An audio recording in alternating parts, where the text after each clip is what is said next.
Ko le beke hufanga ngai whatau ko tau peo tau whake atu me he whaleni ka tā mua ke whahoko atu ai polokalama ma ke he koe ni.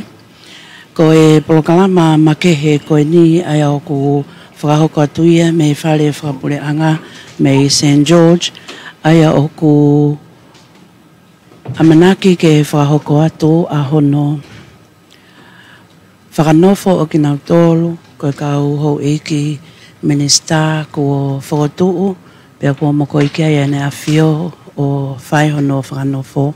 Ka koe ngahi tohi whakanofo, o ku lau ia i e pongpongi ko ia o e ahoni i he ofisi o Ekparemia.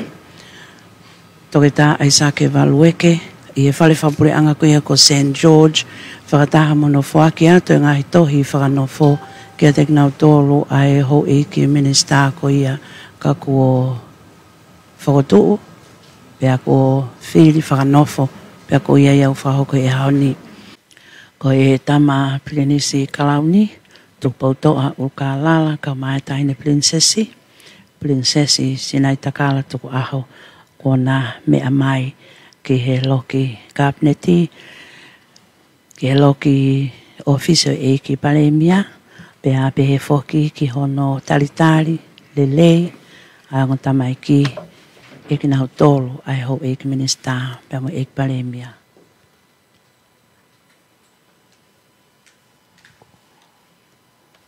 Au whawhetai ko tope, ki he eki maf, ko igo ne tauhi. Tamo hau e whanua, tamatu igo tupo wano, tapu ki tahine kuini o taloni, naspau, tapa tu tama Princess Kalauni, tu po toa ukalala, pege tahine Princess Kalauni, stai takala, pege ho eki, o whanua, tapa tu eki Paremia, to ta Aisake Valueke, mo ho eki Minister, o kabineti, tapa tu ke whaiwhekau, sa mea la whanua, pa te whakatapu, ki ngai whamili, o hoi Minister o kabineti.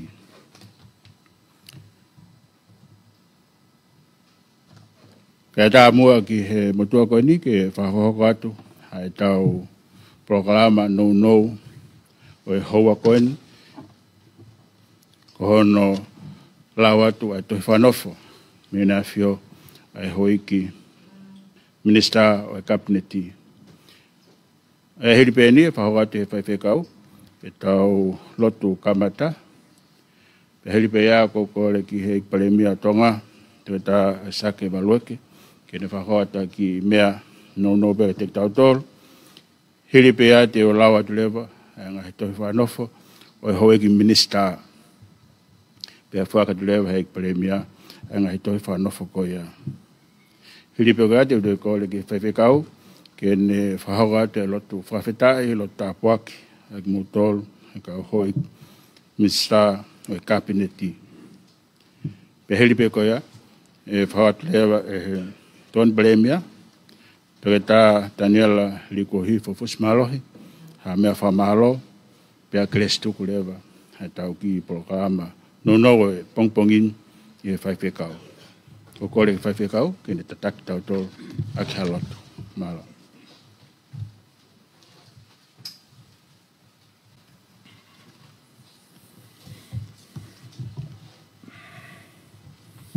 E tala whakatapu e kua whaki. E ko kore whamore ka uhu whanga pe ai. E kamata ai lotu. O e ouau whakanofo. O e pongpong koen. Tau tuku ai koloria pa mo e whawhetai. Ki o tua kune tataki ki tau tolu. Kamata ai tau lotu. O kore pe ki tau hiva mua he ki himi koeni. Tui pe ku osi tu whaatu pe, ai ngahi kupu pe me himi ono ngeau maa ono, himi maheni pe ia mo ki tau tolu. E ulau ate ngahi ves me iai, e ukai pe tau puna ke heni ke ne hua mai. O iku ngau e tu ki mu a, ke lau ai maa lo he o tua. E tala ene ngahi ofa ki ate au he tau kotoa.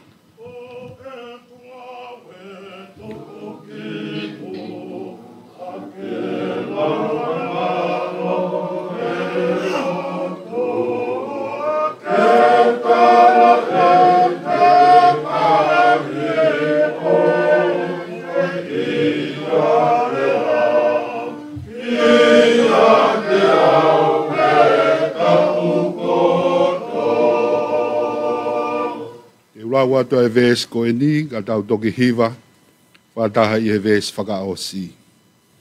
Ko hai e lau ai whaingataa, mo fihi o ni wā i hala. Nā aku me i awhe tuolahi, ko eiki pe nā i kai whai. Eiki, te uhiwa pe o whā, e aho mo e pōko toa. O whai ho whaka hiki hiki i taimi mo i tāniti.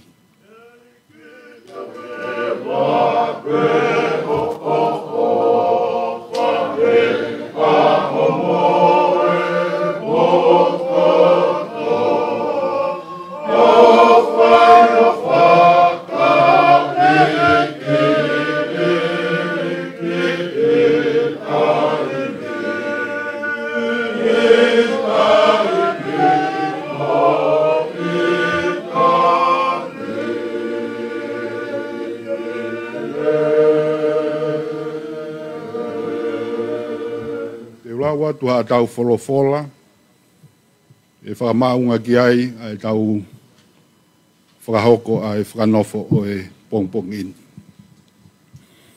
O e ua kalonikari, tongo fulu maa whaa e wahe, o e vesi ulua ki i hono fitu.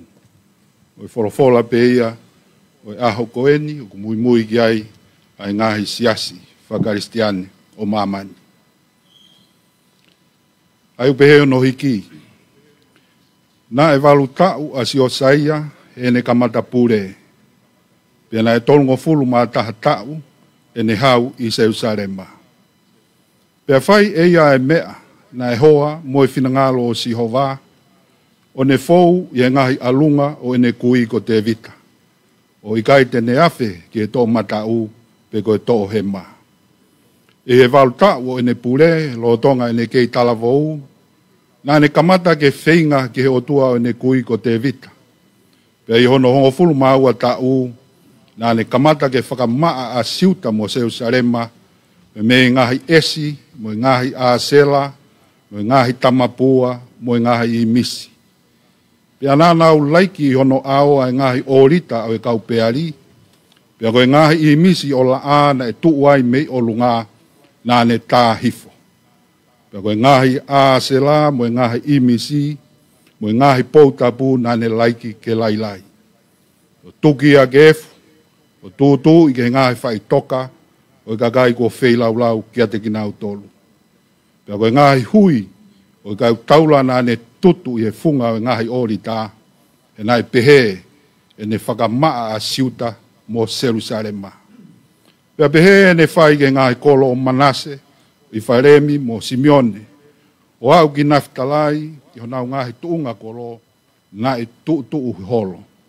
Io, na ne laiki ai ngahi Orita, pea ne tuki ke efu ai ngahi Orita, pea ne tuki ke efu ai ngahi Asela, pea mo ngahi Imisi, o tāhifo ai ngahi Imisi o la a i whanua kotoa o Israeli, o ne tok foki ki Jerusalema. Nge koe whakatapu,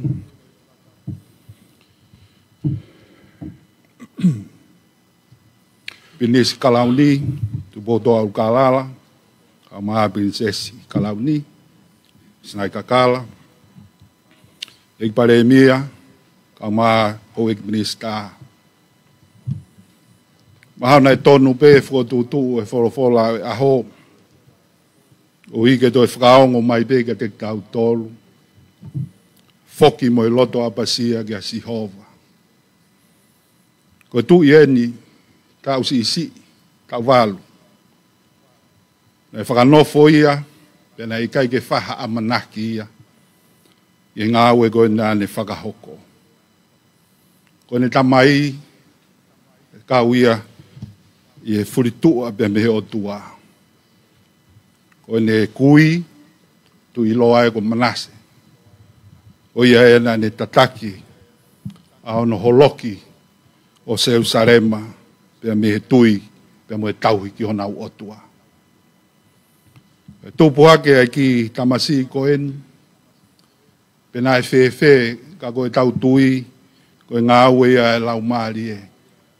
O hia nane whakaata a hono loto, ke mui mui, ke o tua o te vita. tai ama ne kina. Ka koe ne ngā wena ne whakamā opo ke whakafoki a hono kakai ke nau tauhi mo apasia ki o nau otua. Tawange pe i kamataanga, whatongia e pongpongini pa mono whikau, o tau kau pe pa mo otua. Otua ena e tuku kei ho tau whonua, ka te tau kei whakamā opo pe ki tau tolu, ke tau whoki pe ki ai. I loto pe mo tui apasia, ke tau loto. Otua mafi, a Fiona koe mauta mai o kui he vani.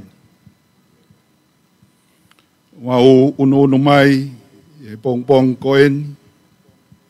O ngoi loto apasia mo on. O kui ai whatongia. Ua ui i ai eikpare mia. Whatongia ku mea mai ai e tamapinis kalauni. Tupoto au kalala, ka mai pinis princess kalauni. O mea heni a kinau tolu, o wake minister, ko mokoia ene a fio, kai e whonua, o hiko e whokotutu, o e whatongia mamafa mo mahuinga kohin. Pea ngau heni pe ke whakamo on, hange ko ho mau fola. Ka ke toi ai hataha, de maunga mo whalala ki ai, ka ko a fiope. A fiona na e whoaki ki ai, a mau ki whonuani. Ka ko e tala ai, e ikai te mau toi awhi ki tō hema, pia mo tō mata. Ka te mau whakamama upe, ki ho a fio. A fiona o ai mea kotoa pe. Ka te ke whaka mā opo le lei ki mau tolu. E whanonga anga who o mau hanga atu ki ai. Ka te mau toe hanga ki mui. Ka te mau hanga pe ki mua. Ka mau loto hanga maari. Mau whakawhi lau maari e mafio e a fiona. E tataki ange mua e whatongia koeni. Tuku mo whalala ki he sekretari pure anga. Ka mau ka whakakato ia. Ke i he ni pe lau maari a fiona. E mau ha fia. Mau ha nonga. Ke tō mau ai pe ai merino. Pe mo ofa ai a fiona. E o mau loto whare. O ikai ke ngata he. Kai whai pe o lau i konga. Ko lotu ia ku hake. E wafa pe o alo ko sisu klaisi. O mau eki mo whakamo ui. Amen.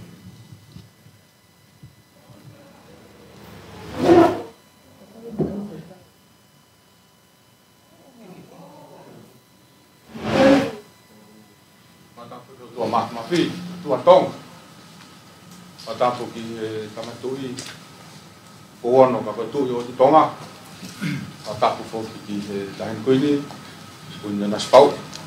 Kamo patap mabah ke feituna sampai kalau ni berdoa galal tapi ini tani prinsesi senai tagal aku kau ke hufanga he patap bos no apaki ka ta ke motuani ke ne fai ai tari mafana ai feituna tama prinis berdoa galal kako ek minisa kimuri kami kau tahu aja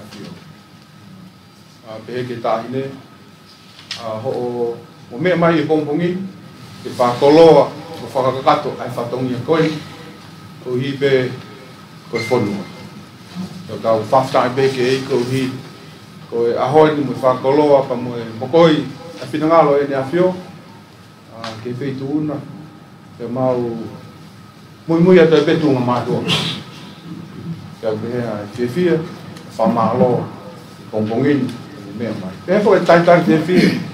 E ke motor to paremia, ka pe motor komunista, mo ai family ka to. Fong bungini. Pe a be na te ho to a tau he. A tau he pe a hon ke ne lam mare ma ne ni. Motor luan na ko fo noa. Fai na we. O whaawanga pe lau mari maanio ni, pe he me wholofola, o me lot nai whai. Ke whamonui e petong, hoka petong, o ngā tau whai. Tō hi ke moine pe ki moto, o tua motonga, o tau tofia. Pe he ai ki kai tai pe fia, pe he me ka kai ko toa whanua, i tonga ni momurin, i whatongia o ea hona. Leo rewe whaoa, o te tawa. Hala.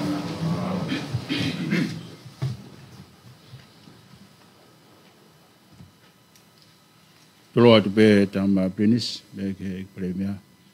Kai toko mai mua ki he motua tua koen, ke u whahako atu. Ai lau atu e ngai toi whanof, mene a whio, ai hoiki, minister o e kabineti. Ai o koe te u tatahat pe, ke mo mea mai ki moani, ai ngai toi whanofo. Hange pe koia, ko mo osi mea i, ko osi whanofo foki. Ai e ki premia ia me loto tatau, pia ko hai kita. Kai tuku pe mua kau lau atu, ai mo koe hono whinangalo ke ngai potunga au e tānaki mai ke whatangia e ki premia. Palasi nukwalofa, ki atoke tā ai sake balueke wautu. Hange koe mawhai, koia ko fua ki ke te au, e he lao me kolistu tone o tonga. Koia o ko whi whakaha ki te koe i he tohini, e kua ngoi loto whia maarie, ke whanofo koe, ko e minister paanga, minister tautai, minister ke prisone, o hange koe whotuu, ko whakahoko mai ki te au. E lau o kukamata pe ho whakanofoni, me he ahu awalo sa anuare wa awhi wanima, o ke mau kakato heni, e ngahi mawhai me monu ia, o e lakanga o ko whakanofo koe ki ai. O koutui, te ke tali loto whia maarie, ai whakanofoni, pe te ke whai o skia verenga, e mea hono kotoa pe, te lia e pureanga, mo e whonua, o hange ko ia, na e whai mai he kōhiri ange. Aia te tau whenga i pe, ke hoa, mo tau, mo e lao, mo konistu tone, o tonga. Whamoni huafa ki ai, tupo wono, tu e o tonga, a hua walu, sa anuari, wa awhi ua nima.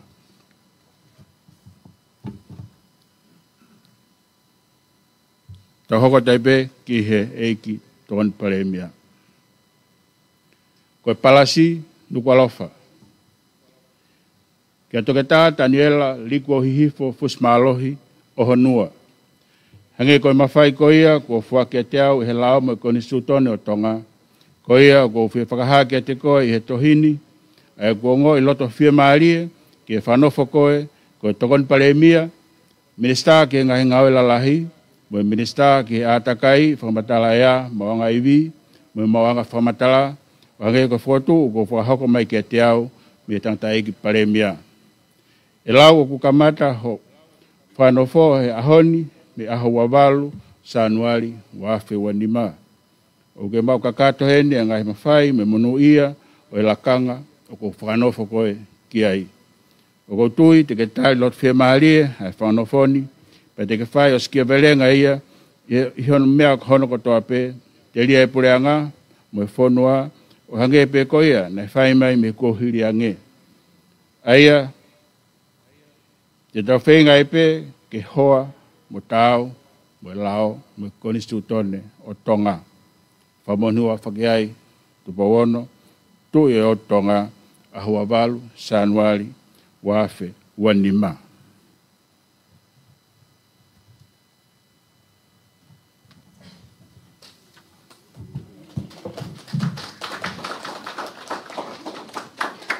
Kola tu ki he hoa tane la, ma ke mo mea mai ke ah mo ki tā, imoan.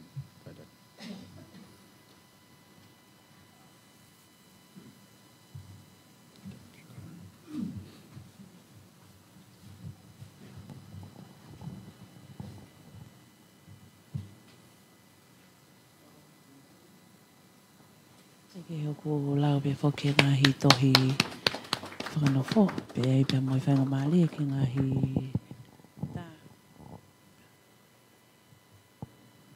Ko Paula Ma'o ne wha. Koe palasi, nukwalofa. Kia perenisi kalauni tupo toa ulukaalala, nukwalofa. Hange koe mawhai ko ia, ko fua ke te au e lao mo konstitutone o tonga. Ko ia ko fi whakaha ke te koe i he tohini.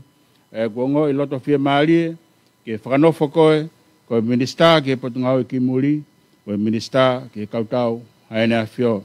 O hange koe fotu ko whahoko mai ke te au me tangata eki pale mia. E lau o kamata pe o whanofo me ahoni a huawalu sanuari wafe wanima. O ke mau kakato heni e ngahi mawhai me monu ia o elakanga o ko whanofo koe kiai. O ko tui te ke tari loto fia maalia e whanofoni pe te ke whai o skia belenga e mea hono kotoa pe te ria e pureanga mo e whonua o hange pe koia na e whai mai i he kuohiri ange. Aia te tau whenga i pe ke hoa mo tau mo e lao mo e konistutone o tonga. Pamon huafa ki ai tupo wono tu e o tonga a huabalu sanuari wafe wanima.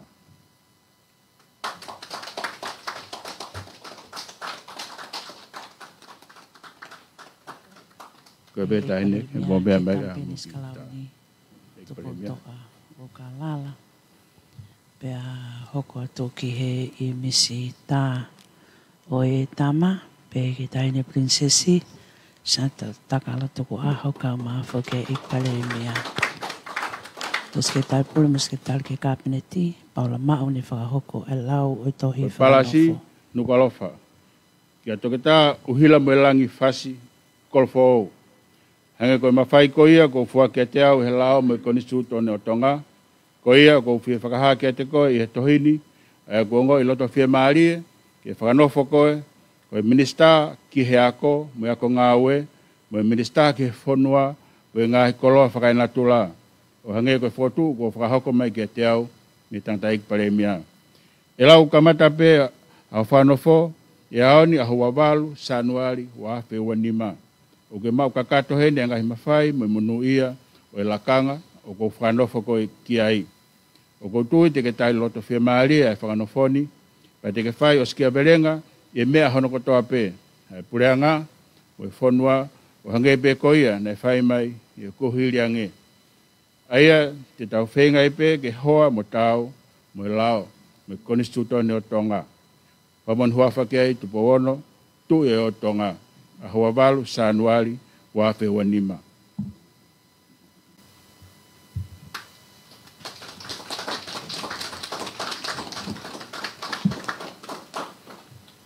Whake atu ai tohi whanofo koia o e Ekmenestako, mo e Potngao e whanua, mo e Savea, toke tā uhila malang whasi. Hoko atu ki he tā o e Ekmenestako, ma whakahono family.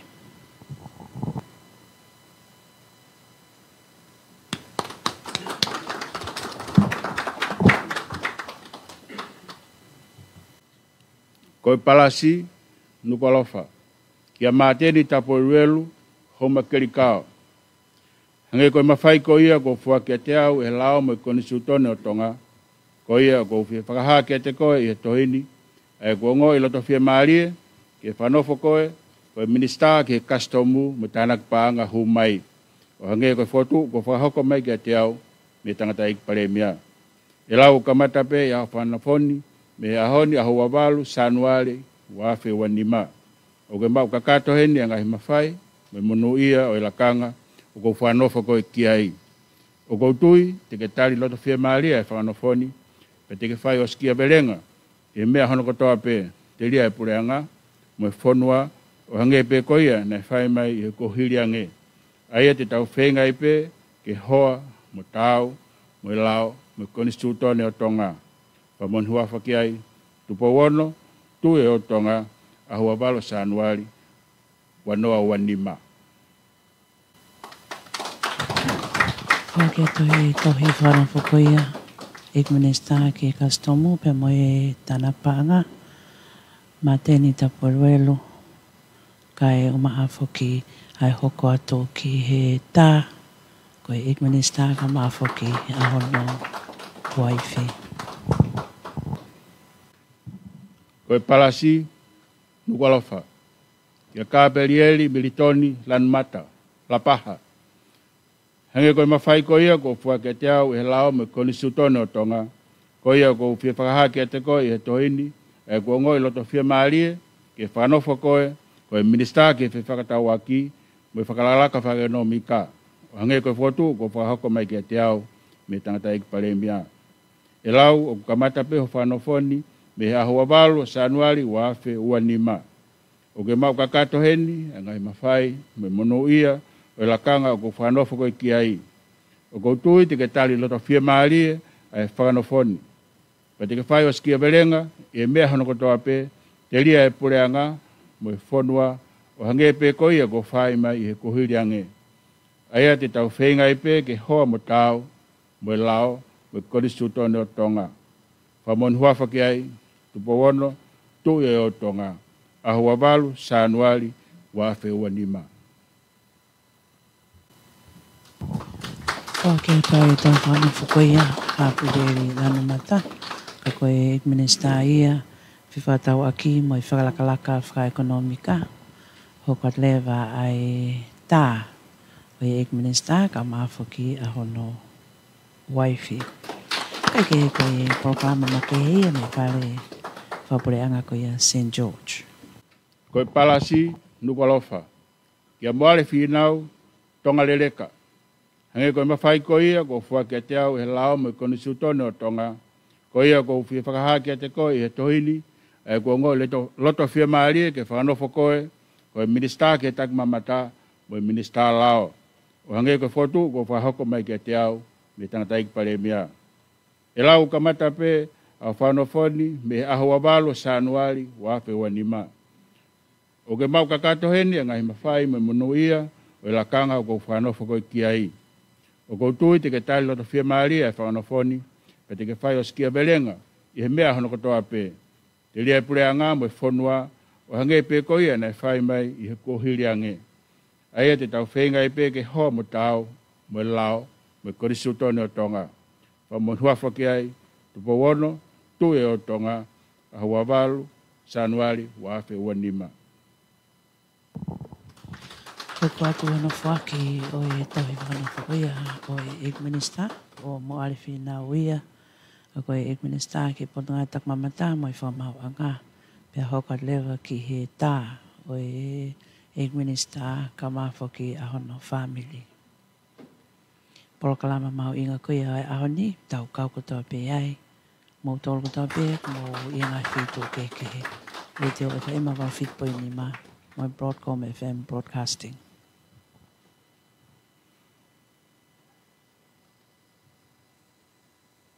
Koe palasi, nukolofa, kia Paula, Piveni, Piukala, Hateiho. Hange koe mawhai ko ia, ko fua ke te au, e lao me koni sutone o tonga. Ko ia, ko fia whakaha ke te koe, e tohini, e ko ngoi loto fia maalie, ke whanofo koe, koe minista ke ngahi pisinisi e pureanga, minista ke polisi, mo minista ke tamate afi, mo mea whafok whaa. O hange koe fotu, ko whahoko me ke te au, me tangata iki paremia. E lau o kamata pe a whanofoni me ahua walu sa anuari wa afe ua nima. O ke mau kakato hene a ngahi mawhai me monu ia o e lakanga o ko whanofo koe ki ai. O ko tui te ke tai loto fia maalia e whanofoni pa te ke whai o skia belenga. I he mea hono kotoa pe te lia e pureanga mo e whonua o hange pe ko ia nei whai mai e ko hiri ange. Aia te tau whenga i pe ke hoa mo tau. Mo lao, me konisu tone o tonga. Whamon huafa ki ai, tupo wono, tu e o tonga, ahua balo sa anuari, wa afe ua nima. Whake atu ai tohi whanofo koia o e minister koia ki e potunga o e polisi, ka e uma afoki ai ngahi kautaha koia ai pureanga ko Piveni Piukala, pia hoko atu ai i he taimini ki he tā pia mo e family. Kai ke he koe ngahi i mista koe ni o ko whahoko. Mo ka nau tolu, nau lava mai pe koe popo, koe fia i he wau koe a oe ahoni.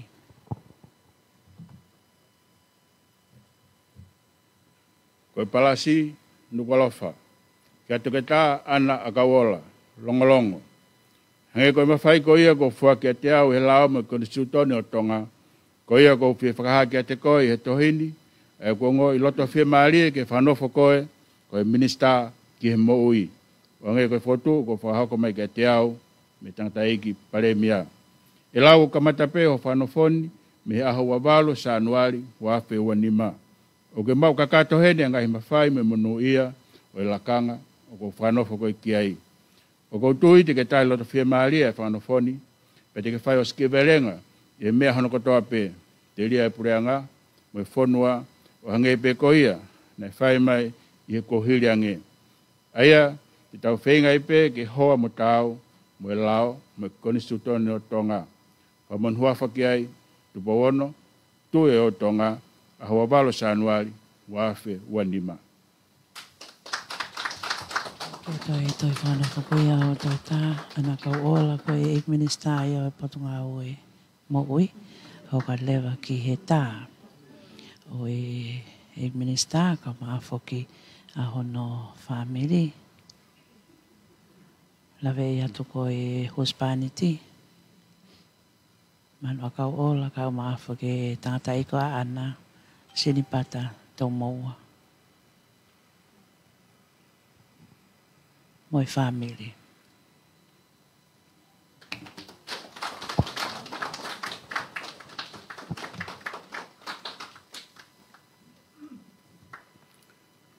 Koe palasi, nukalofa. Kia toketa, siua moala halavatau. Kolofo o. Hange koe mawhai ko ia ko fua kia te au he lao me konisutone o tonga. Ko ia ko fie whakaha kia te koe i he tohini. E ko ngoi loto fie maalie ke whanofo koe. Koe minista ki he ngowe, mea toko ni, koe wao tātā. O hange koe whakotu, ko whahoko mai ke te au, me tangata iki pare mea. E lau o kamata pe aho whanofoni me aho wawalu, sa anuari wa afe ua nima. O ke mau kakato heni, e ngahi mawhai me mono ia, o e lakanga o ko whanofo koe ki ai. O ko tui te ke tai loto fie maalie, ai whanofoni, pe te ke whai o skia belenga, e mea hono kotoa pe, lia e pureanga, mo e whonua, o hange pe ko ia nei whai mai i he kohiri ange. Aia te tau whenga i pe ke hoa mo tau mo e lao mo konistutone o tonga. Whamon huafa ke ai, tupo ono, tu e o tonga, wa walo sa anuari, wa afe ua nima. Kia tuai toi whanoko koia o e ik minista ki ngowe, mea toko ni me wā akau, toke tā so siua moala halavatau, pea hoko atu ki tā o e ik minista ka mafoki a hono hoa.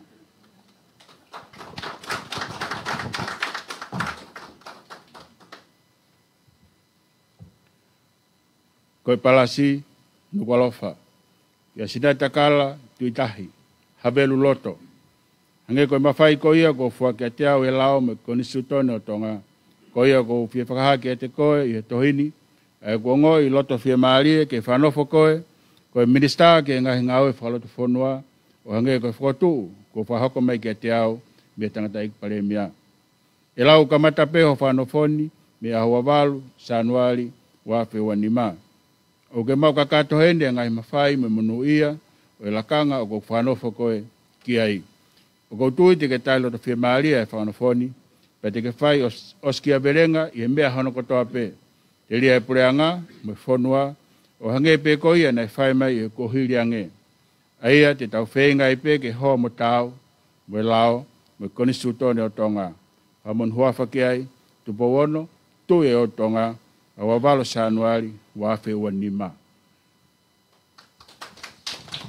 Whaketa e toi whanofo koia o e ik minista ki ngahi ngau e wharot whanua, sinai takala tuitahi. Hoka lewa i he taimini ki he tā pia maknau tōlu ai family. Kei ke koe ahonia mono ngahi whatongia me he ofisi o e ikpare mia ia i e whale whataanga to koe whale whapureanga whale whapureanga koe ko St. George. Aia koe kakatoia o e ho ik minista i toko honfu mātaha ka ko laua nau ngai tohi whanofo me ikpare mia ki a tek nau tōlu ai kotoa. Tātai ki whai Kore whikau. ke tau whai halotu, whawhetai. Ngā he whakanofo, pa mo e kore. E tataki ai lau maari e o tua. E ngā he whatongia kua whai ahono whakanofo. E tau lotu. O tua mafi. O mafi. O hape ai a pe ia i o mau loto-lotonga. Talu e mau whanonga ia ai mama koeni. Mo e whakaea ki a tek mau tolu. Au mafi, a mohonge ia. A mo e langi o e afiona. A nge ko e whekau ko mau whanongoa. I e pongpongini. Holoi tounga mai. E ngā he tau tangata. E o mau heni pē ke kei whakamoon. Kei tonga pē a tonga. Kei tūtai pē. La ao e whonua. Hulungi ao no kakai. E kei malu pē taki o kwhai. E tamatui ko tupo wono. Toka ringo e melino. E o mau ki whonua. Whaftai e whakataula mau kwhai e tahine kuini e nā spau. Tama pinis kalauni e. Mo tahine princesi pia mohona whare. E whare o hamo e ofu. E waka o pia mo e eik pare mi ao tonga. Au maa ki nau tolu koeni ko whai ai whalala. O mo koi kai a hono whina ngā loo. E whai ahau no tataki a e whonua pia moe pureanga. Ko ia ku mau whe whamoni aki pē. Ne ongo e vai. Ne ongo e tō mohumu. Ne ongo e mau whari aki a e awhiona. Tau mai a e ri aki ai ki mau tolu e ho o wha pia moho tauhi. E winga pehe a hono fuaki. O mau ki whanua masivani. Kai ke aha koloa. Te mau maa. Ako e mau koloa pe a tui ki he wholofola. Ai a ko whanofo aki ai ki mau tolu. I he hoa kohin. E mau hapai. Hake aki nau tolu kohin. Ho e ki minista. E whai a e whakao ngongo. E tatake o whai e ek pare mia. Pea mo e tui o tonga. O ki heni po mo nau ngahi whamiri. E mau kau whata e whakamooni ki e whekau mahu inga. Ko tofa mai e a Fiona ki o nau loto whare. Ke tauhia. Ke nau mui ki ai. E koe ko ha whekau ia mō ki nau tolu. Ka koe whekau ia mō e whanua. Mō hono kakai. Ke tupure kina ai. Ai meri no bea mō e whiohi. I he lau maari e o e whiofo o whani. Sino mea. E mau whai apasia. I ho mau o tua. Pea e whakatafe mai ai ngahi tāpo aki. Ai monu. E kei monu ia ai pēa tonga. E mau tauhi. E ho tua. Koe o tua moui. O ia mau hapai whakataha ake. E lo tuni. Pea mo tonga kotoa ai. E o mau ki whonuani pea ki murina whoki. E hifo mai lau maarie a Fiona o whaki. Loto pea mo e atamai. E koe whekau mahuinga kua tuku kia tekna au tolu. E vai ake hono tataki. O mau ki whonuani. Vai tāpui kina mai ai ofisi, sekretari pure, o e kabineti, e ki he kau ngā we, e mo e pure anga o tonga. E ke kei laka i monua i pe, ai whe tauhi ake o mau whai, o tua mo tonga, o tofi ai o e Fiona. O pehe ai lotu, pe mo e whatawangi, e tau kei whiao ai pe o ke tataki ka mau mui atu. E wafa pe o alogo si su klaisi o mau eki mo whakamo ui Amen.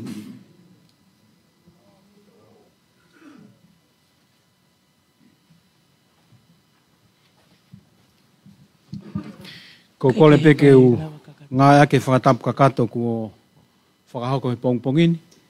Kau whakahoko atu pe ha lea whakamālotu. Pa ko whakatulou atu ai Tamapirinisi. Kau whamālo ki he tua mafi i ene ofa. Mone tauhi ko whai mā ki tau tolu hono ko toa. E tau wau sia mai ai mō me niti whakakoloa ko eni. Mō me niti na e ui ki tau tolu ki ai ko hui ko ngai whatongia. I pare mea o whamālo ke whituna ko hui ko e uki ngāwe na whai he whituna ki e tōnga mātua na whiri mai e he kakai ki he whale alea. Pea kawai pa mo ki nau tolu nau loto tō ke tuku e nau ngahi ngāwe i tua. Ka nau lava mai ke tau kau ngā fua whakataha ai whatongia o e whituna pea mo e pureanga ki he hau e whonua ka umaa e kakai e whonua. Whamalo atu Tamapirinisi ka umaa e Taini Princesi ho mo mea mahi a honi o whakakoloa pea o kumau haka he langi kua tau i he loto toa whituna ka ke kau whakataha mo ki mautolu i he pongpongini. I kai ke ngata pe he pongpongini ka ho loto to ke tari ai ui na whai atu he eki paremia. Ke mea mai ke tau kau ngā fua whakataha ai whatongia ki he kakai o e whonua na moene afio ko hui ko lelei ki he kahau.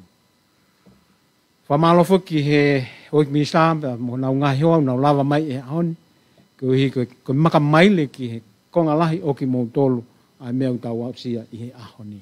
Mo lava mai pa mo ngahi mātua au maa ai whanau pa mo e whamiri ke tau whawhiawhia mo tau mātātono ai hoko ki mou tolu kua ui ki mou tolu ahoni ko e kau mate ake. Whamalofo ki whai kau i he lotu lelei ko whai i he pongpongini mā ki tau tolu. Kau whaasa pe mua ki rea koe ni ai ki talanoa tua koe ni to hui koe tau whanonga. Na e talamai he sasue silia nā ki ulawa ato whaha lea he sāpate ako. Pea koe osi e tau e waono a e kurea whakamui mui tahana e whai nuku nuku.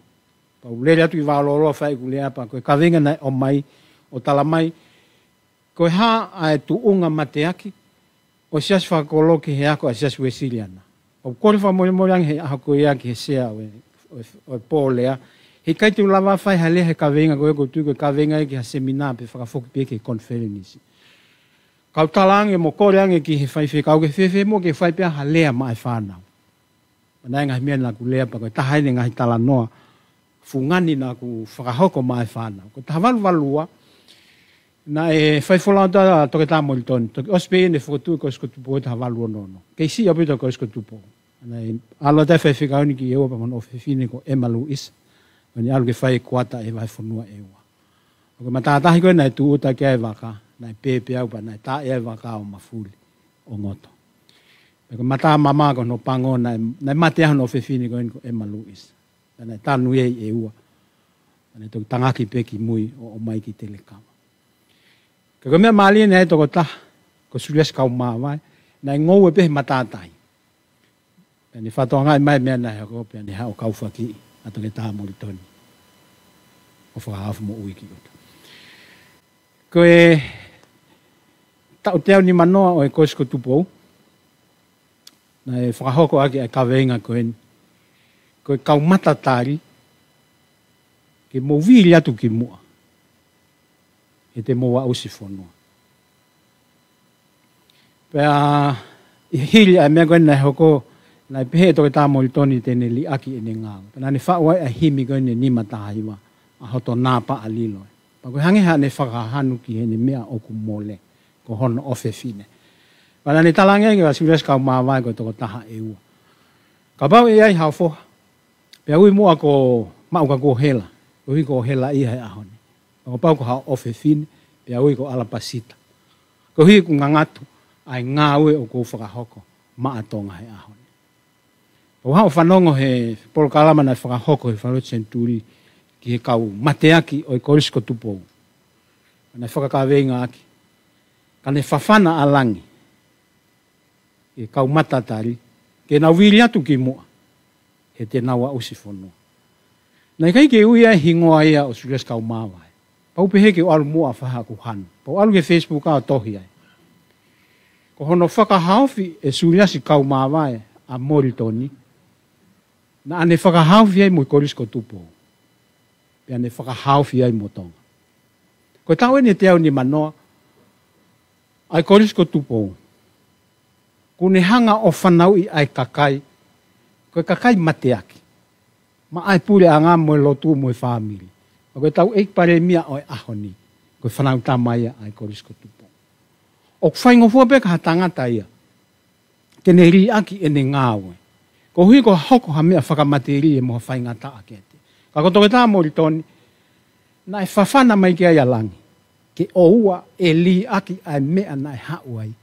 He koe toko taha ko ia, koe mate aki. Ke viri atu pe ki mua, he ea usi whanua pe. Koe ako naki a honi ka tek tau tolu. Eik pare mia ka umaa tampili nisi. Pamoki mau tolu hoik minista. O ku whawhana mai alangi, ki a teki tau tolu he ahoni. He kua lea e whanua. Ko tō wholofola atu pou. Ki ha kau mate aki. Ke nau viri atu ki mua. Ke tau wau ki ha tonga o ku lelei. Pa koe pole ia ka teki tau tolu e ahoni. Eik pare mia ka umaa tama pili nisi. Pamoki mau tolu kau minista. O ku tau i heni. Koe kau mate aki. Mate aki o e whanua. Pe e whaingofua pe e whaingataa. Pe e lelei pe e kovi.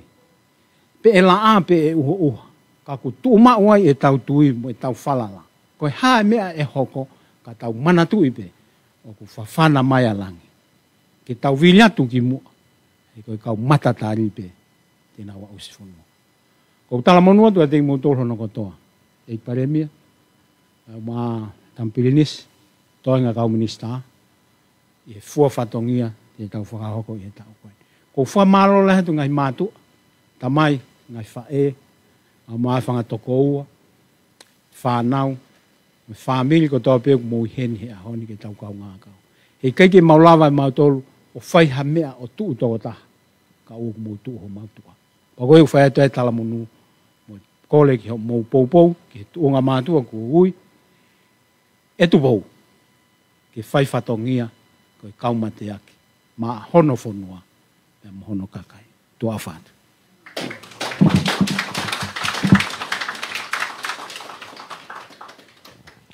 Hei tōkan malemia. Toki tātani la pusmalo. Tau whakakato ai polokalama. E tau keresi. E koe keresi o tau eiki. Ko sisu kalaisi. O whalahe o tua ko tau tamai. Mo wheohi o lau maari e maa o ni. Te tau tolu ko toa pe ia. O tai ngata. Amen.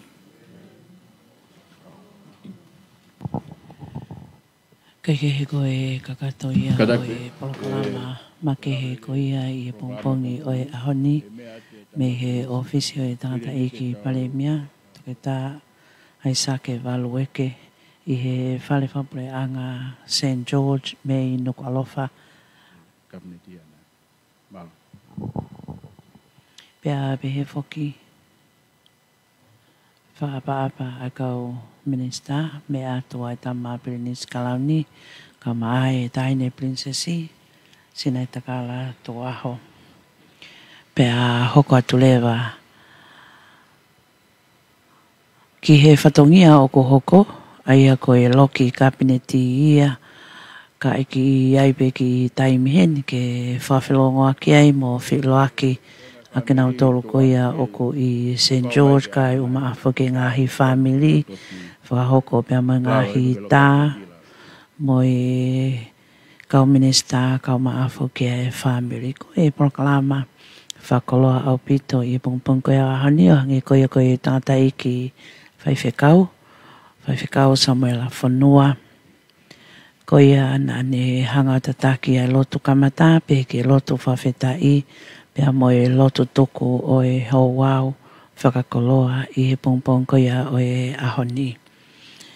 Ko whaiwhekau Samuela Whanua Foki ko e pūleia i a pia ko maalunga ko ia ko tupu pou pe ko titi ai. A pia ko maalunga whakatesi ale ko tupu ko e TTI ia.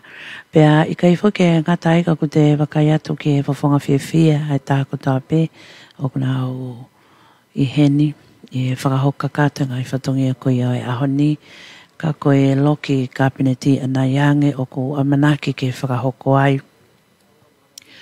Ahono lau o e fuakawa, a ke nau tore ho i ki minista, ka koe o wau waka maheni pe o whahoko ko i ka ngahi la kanga whapure a ngaeni, pea e toki whahoko pea mo e fuakawa ia koe a ke nau tolu, i he whalealea koe ia o tonga i he pongpongi a pongpongi, a ho whalai te ia. Kai uma a foki ai whakakoloa ma kehe ke ngai whaamiri ko nau lava mai koia ma kau minista pea i toa i he ofisi o kutoi tōlahi e pe mo e ni ihi kehe ia nau lava mai pe nau tōlia koe pou pe mo e whiawhia i he o wau mau inga koe ni pau tau pe mo tau tōru ke tau whiawhia koto ai. Aia ko hono whakahoko kakato ia lau e skeitāli pule ma skeitāli ke kapneti ko Paula Ma'u a ngā hitohi whakanofo pe ana e whoake atuia e eiki pare mia ke kau hou eiki minista ia. Aia koe eiki pare mia whoki toke tā e sake walueke koe ke ngata i ene hoko koe tangata eiki pare mia ia tonga ka koe eiki minista paanga minista ke tautai moi minista ia ke pili sone koe tokon pare mia ai ni koe nani whakahoko ai mea whamalo ko ia i he polokalamani ko toke tā Daniela liko o hihifo fusmalohi kai ke ngata i he ni mau ai tuunga ko tokon pare mia kauni toi hoko ko eik minista ke ngai ngawe lalahi ai tau uipe ko e moi kai umaa ene hoko ko eik minista ke whamatala ea ma wanga i vi whamatala pe ko ngahi o ngongo ia mo ngai ta whaako ia ko ngai whatamaki a takai whetutaki mai whiriri wake ea aini ko loa ko e potunga au e Maydak. Ko e tamapirine se kalauni tupautoa o kālala ko e eik minista ia ki muri mo e eik minista ke kautau ko ia a ene a fio. Ko e toke tā uhira malang fasi ko e eik minista ko ia mo e ako ngawe mo e eik minista ke pot ngai whonua mo ngai koloa whanatula. Ko mateni tapueluelu, ko e eik minista ia ke potunga au e tuku hau, ka o maa foki ai potunga au e kastomu, potunga au e mahu inga au pitoeni. Ko Kaperieri, Militoni, Lanumata, ko e eik minista ia o e potunga au fi whatau aki, mo e whakalakalaka wha ekonomika, pea ko e tahaini i he potunga au e matu aki, maho inga au pito, tau te fito, i he tuunga ko ia. O e whiwhakatau aki, hu koloa ko ia ki tō pore anga, ka maenga ai koloa ku hu mai ki tongani, ka koe mea maho inga foki, ko e ta whaaki ko ia, kono whakalakalaka, ai tuunga wha ekonomika ko ia ai whonua. Ko mo ale whinau, ko ik minista ia, ki e potunga au e takmamata, kai uma a foki e ik minista, ki e potunga au e whamau anga. Ko e ongo potunga au e maho inga o pitoeni, kai ke ngata pe foki, ko e takmamata, ko e ta whaaki ia, ki he tōnga wha ekonomika, o e ngai family, ngai businessi, ka ma a foki e whanua whalu kufua, pe ko e whamau anga, ko pau pe ki e whamau anga, ia ngahi whatongia, o ko whiringa ua, ko e ta whaaki a ko ia, wha o e ngahi lao, wha huot ki whalea lea, ke tau whanongoa ai ngahi whemea aki ko ia, ka koe wheitu o ia ko ia.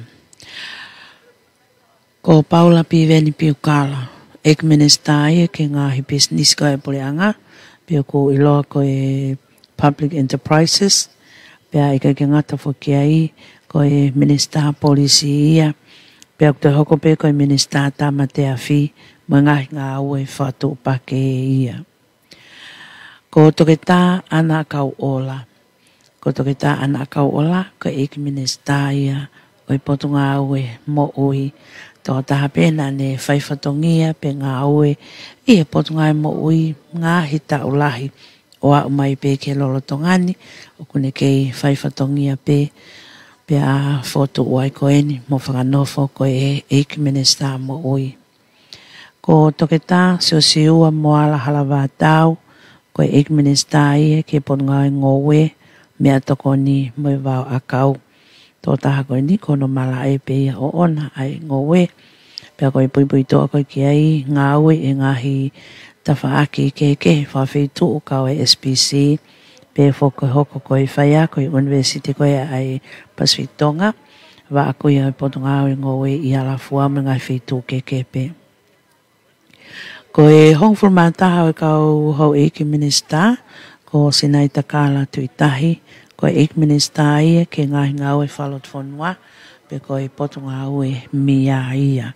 Pakmahino pe koe potonga au e mia. Whamalmalot ki ai ngahi mea whalot whanua ko toa pe, ngahi ngau e koe au whahoko. Aia koe potonga au e whalot whanua eni, koe potonga au koe ki muri, koe vāia tongani mo tō pureanga, potonga au e mia, koe ngahi whatongia ia koe, pe koe ngau e whalot whanua ia, whamalmalo te pe ki ai, pe moe ngahi ngau ko toa pe, ke kakai whewhine, pe ia e whok moe waa koe ia ki he sipoti, moe ngahi ta whaaki ke he. Lolo tongani whoki o ko whahoko, ai ngahi tā o ki nau tolu, ai kau Minista, pia moi toenga koia ngahi family. Kai ke he whoki hene whamawholalea ia koia ai retio ki he hoko atu e tau ngahi polokalama tau tolu mai ngahi popo akia ke whakahoko me iai. Ke te kumo tolu ka koe ta whaaki koe ki he Facebook a te tau ki i whanonga atu pe ki tau tolu ia. Ka lewa ko mau maari e koe hae anga tuu ko ia e ngahi polokalama. He ki taimi pe whoki ia he ko ngā koe ngahi whaita, ma ngahi mea ko ia. Pea e hoko atu lewa ia ki he loki kapneti. O ko te eke ke fu o mahino whau pe e o ko ata ai ngahi mea whaita ke nā hu ke loki kapneti. Ka mahino pe o ko ia e laua e o fuakawa. Pea pe he whoki ke whakahoko ai o e nau uluaki whakataha kapineti. Pea ko ne lawa ko ia e toki hoko lewa ia ki he loki konferenisi o ngongo ai o kuanga maheni ko e whawhahoka tu me iai ai ngahi whakataha anga ai ekpare mia malolo pea mo e toenga ko ia o ngahi kautaha tu whaki o ngongo mo whamatala pea ko le whainga maali e ia ke eke ai mo ngahi whehui.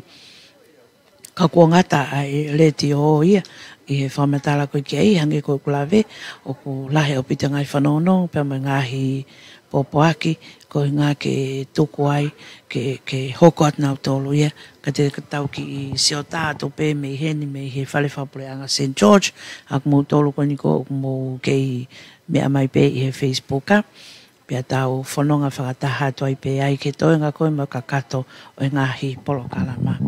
Koe o mou mea mai pe ke ngahi tā koe no whahoko, tau ke i he wheitu o tau itu a mai eni me he loki pe koe ofisi koe ia o e eiki pale mia, wai toko ni e toko lahi ai, wai pe mok nau tolu i tua ke whakahoka o tā koe ni mahalo koe ki momeniti i pe nau hoko lewa ke loki kabineti.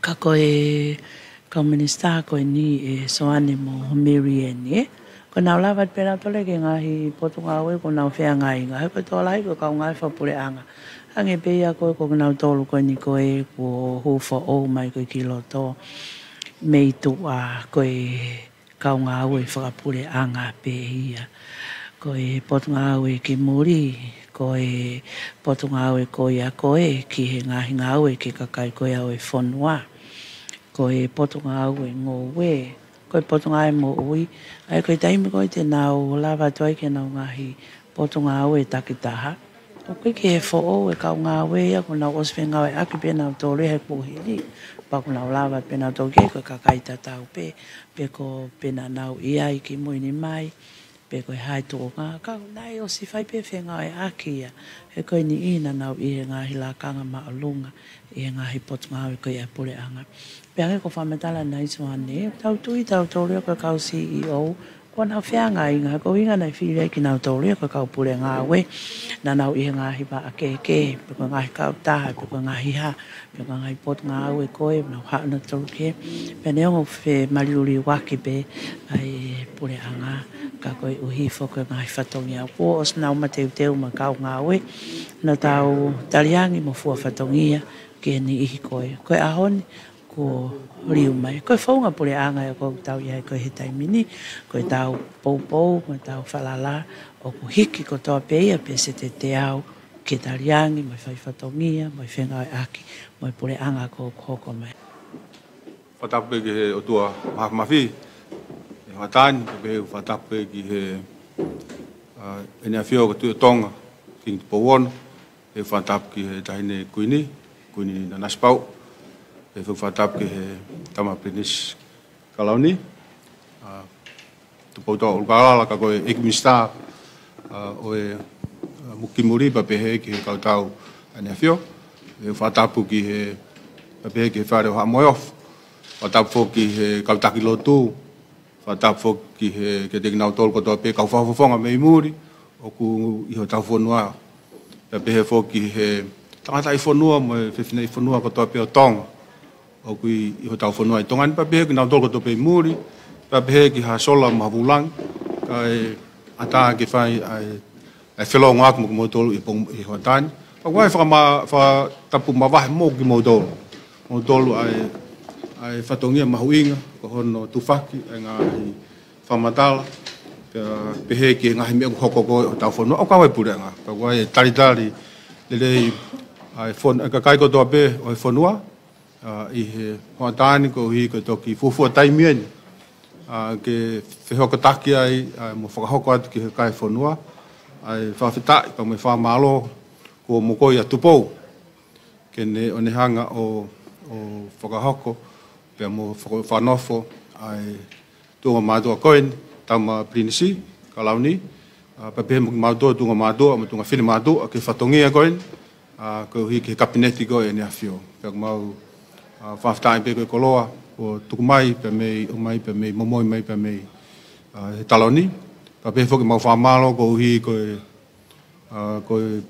mawhai pe mo whalala kune tukumai pa pe foki ki he wharearea sea wharearea pe pe ke ho iki wharearea nau tukumai ki mau tolu katoa ko hi ke whakahoko whatongia ko hi pe ko e kakai mai ne a whio pe mo lelei mo manuia ho tau whanua ngata be he ko ni pa pe fo ke ka hau ka ko fia o beto ke whakahoko ki he kai e whanua i a honi ko lava le rei ai a hono whakahoko e mo hono whakanofo o e tama Prince Kalauni pa pe he ke ho e ki kapineti o no ngai whatongia takita ko hi ko whatongia ko e kapineti pena lava ai ane pongina whai mo lotu e ana whakahoko atu pe i mitia i honi pena osko ia pe to whakahoko pe mo whatongia ko hono whakafuaka vai o e tama niskalauni ta pe mo toenga o e kapineti ko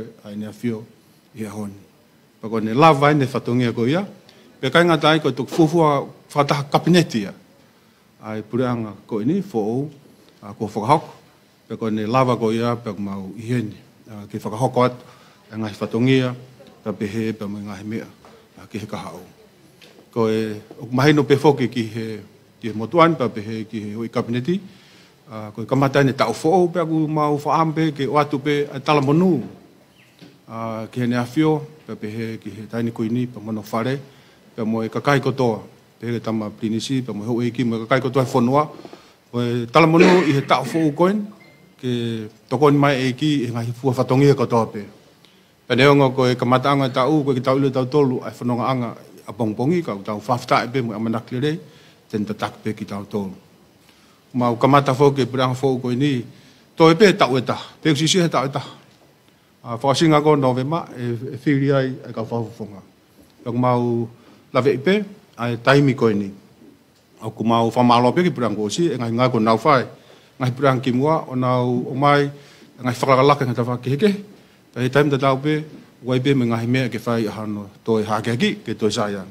He ne pehe o ku koukore pe ki he poupou ai whanua ko en te mau fai fatongi I pure nga ka fe mau pe ngai fataha pe ko le pe ki he fonua katoa pe ke ngai ho nga we ke tau ngai katoa fatah ko hi pe ko tong pe nga tai fok ko hi fe mau mo falala mau tupa e fai mau nga ko to pe o fatatau pa mo la mo kristu tone wange ko nga hi lakanga ko fotu mai po ko mo ya ne afio ke o mai ke te mau tol kapineti pe mau tukupa mau fai whakapoto ake ma fai ko ini fai whakapoto ma fai ko ini he mai ma fai mo lang pe mo fatongia ko ngawe ko ini ko ngawe whaka sevanit pe o te mau pausi e fatongia ko ini ko ka ki mesien pe mau tukupa e fa mau leita ko hi ko fatongia pe ye ne pe he mau fokava pe te mau tukupa ke mau fai nga ko tope ata kitu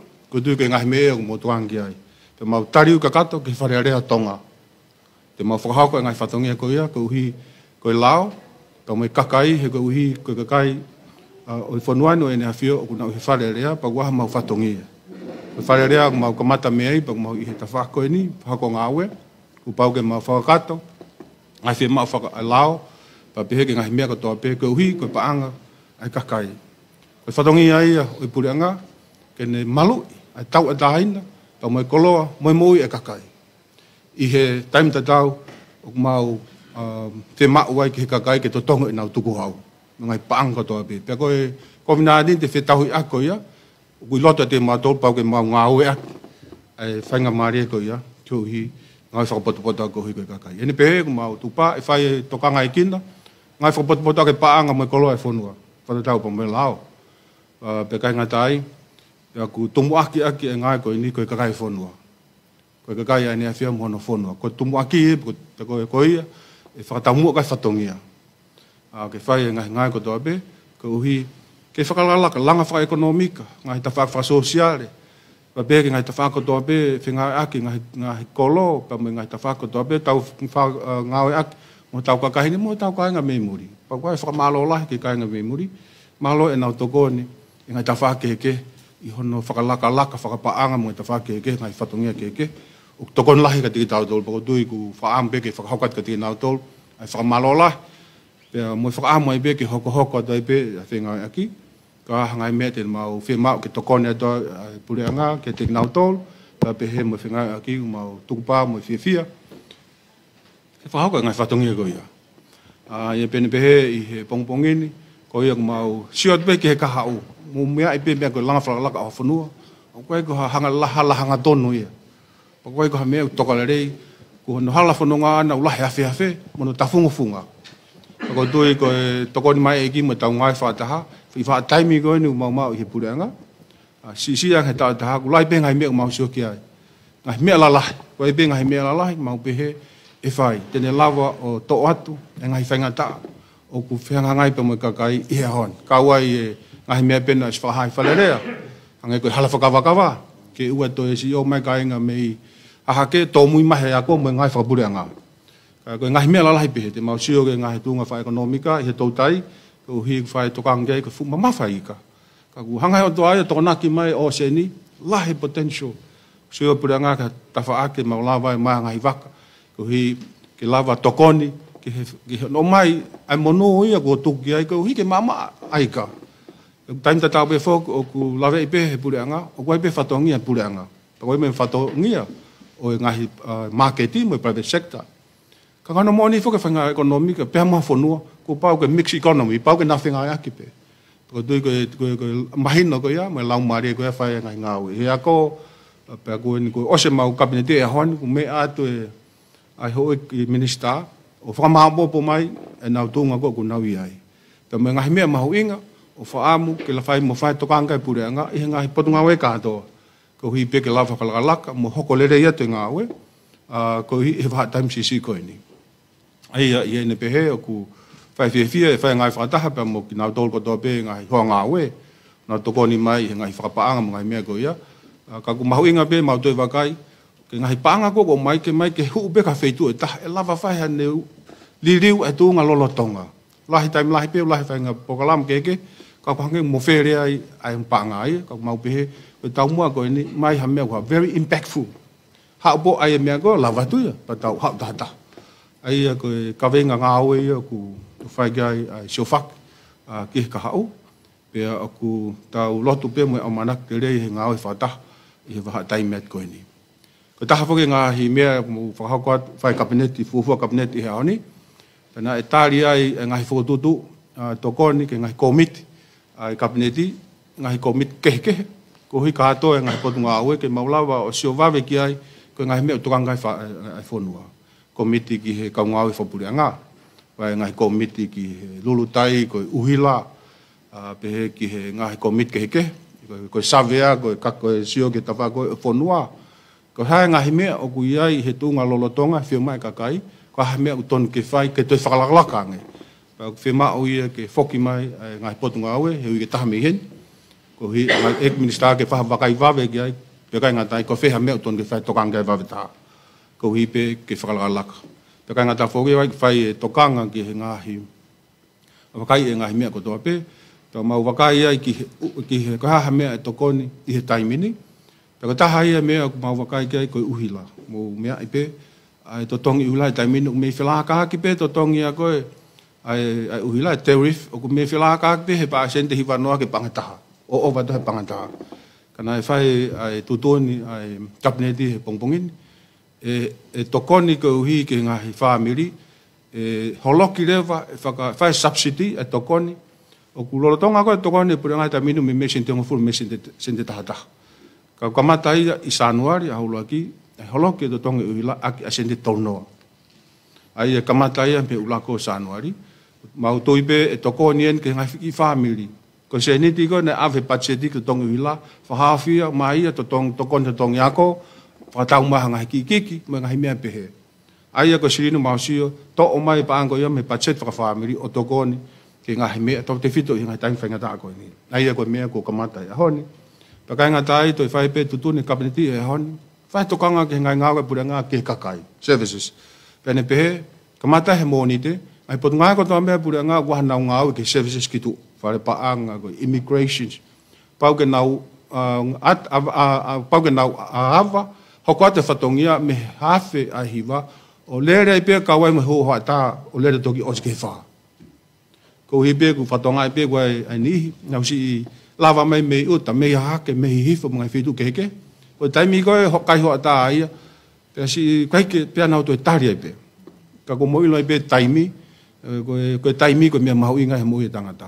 Ko tui koe whahawhi koe taimi te nau tari ai ni, toko ni ke nau foki pehene pehe yo kamata he moni te ka doa nga ngau ai puranga te na wa tonga o kai hota ko hipe ti fa faingo fua ai fatongia o puranga fasevani ke ka kai o fonua ai ko nga me ai ko mau kamata i honi ka mo fa amo ai pe ke to lele yang fatongia ko ta mo ai ke honua ke tu nga fa la kai fonua e to sai nga tu nga no fo tu maria nga kakai ka ko me mau inga e tau whio whani pe moe malu pe moe pise whanuani. Meri no.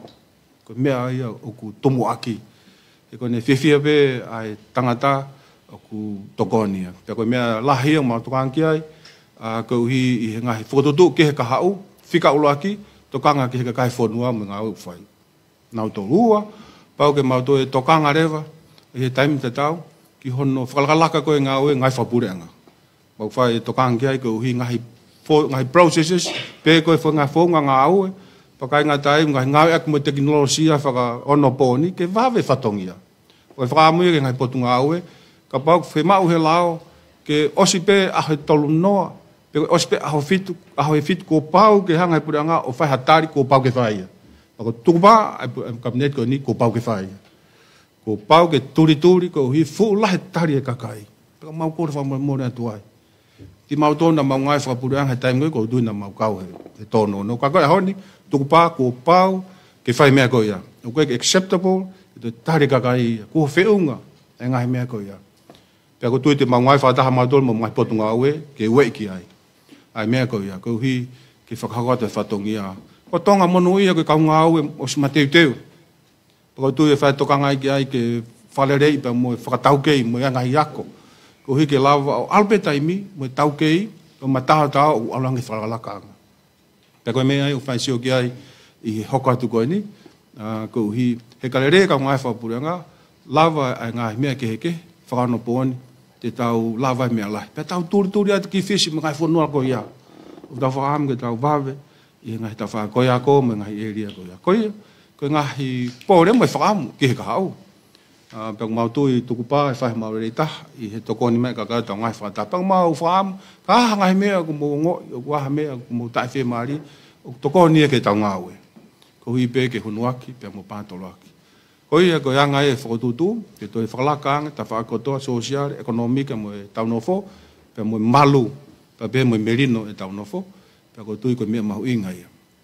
Pea mo e whalala. Ko e whalala ko mau kou lawe i pē, ko e whalala, ko mea ia o ku tanu maki he taimilah, loa, pea tung mai whalala. Ka kone more, o ku sekon pia tahape hausi. Pea ko matai koloa ia, ko mau uo mai whaenga ko ia, ke puke, hao mo whalala.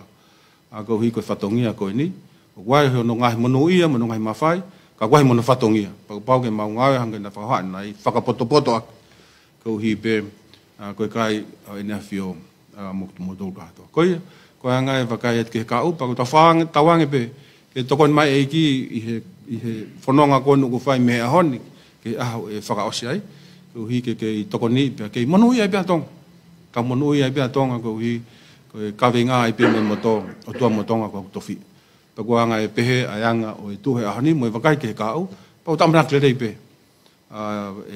ke tatake pe tal tol pe mau ha manu ya lah i taon ko ia ko e lawai ki whakauha o ku au kamata ak ka i hani e taimini o ku ataat ka pa ngai feu pe ka me mo fe a feu mai pa ka pau i kai pe ko e ataat pe ko ia ngai mo siok mo fi ko ka mat fo ka ko pau tau ka mata pe ko tu pe kia io ko ka mata mai malo pit malo mata po e fitu na e pandemia ko le fa malo atu ka pata ka tu fai bi tau mo isa mata po e kama pin skalauri ya mo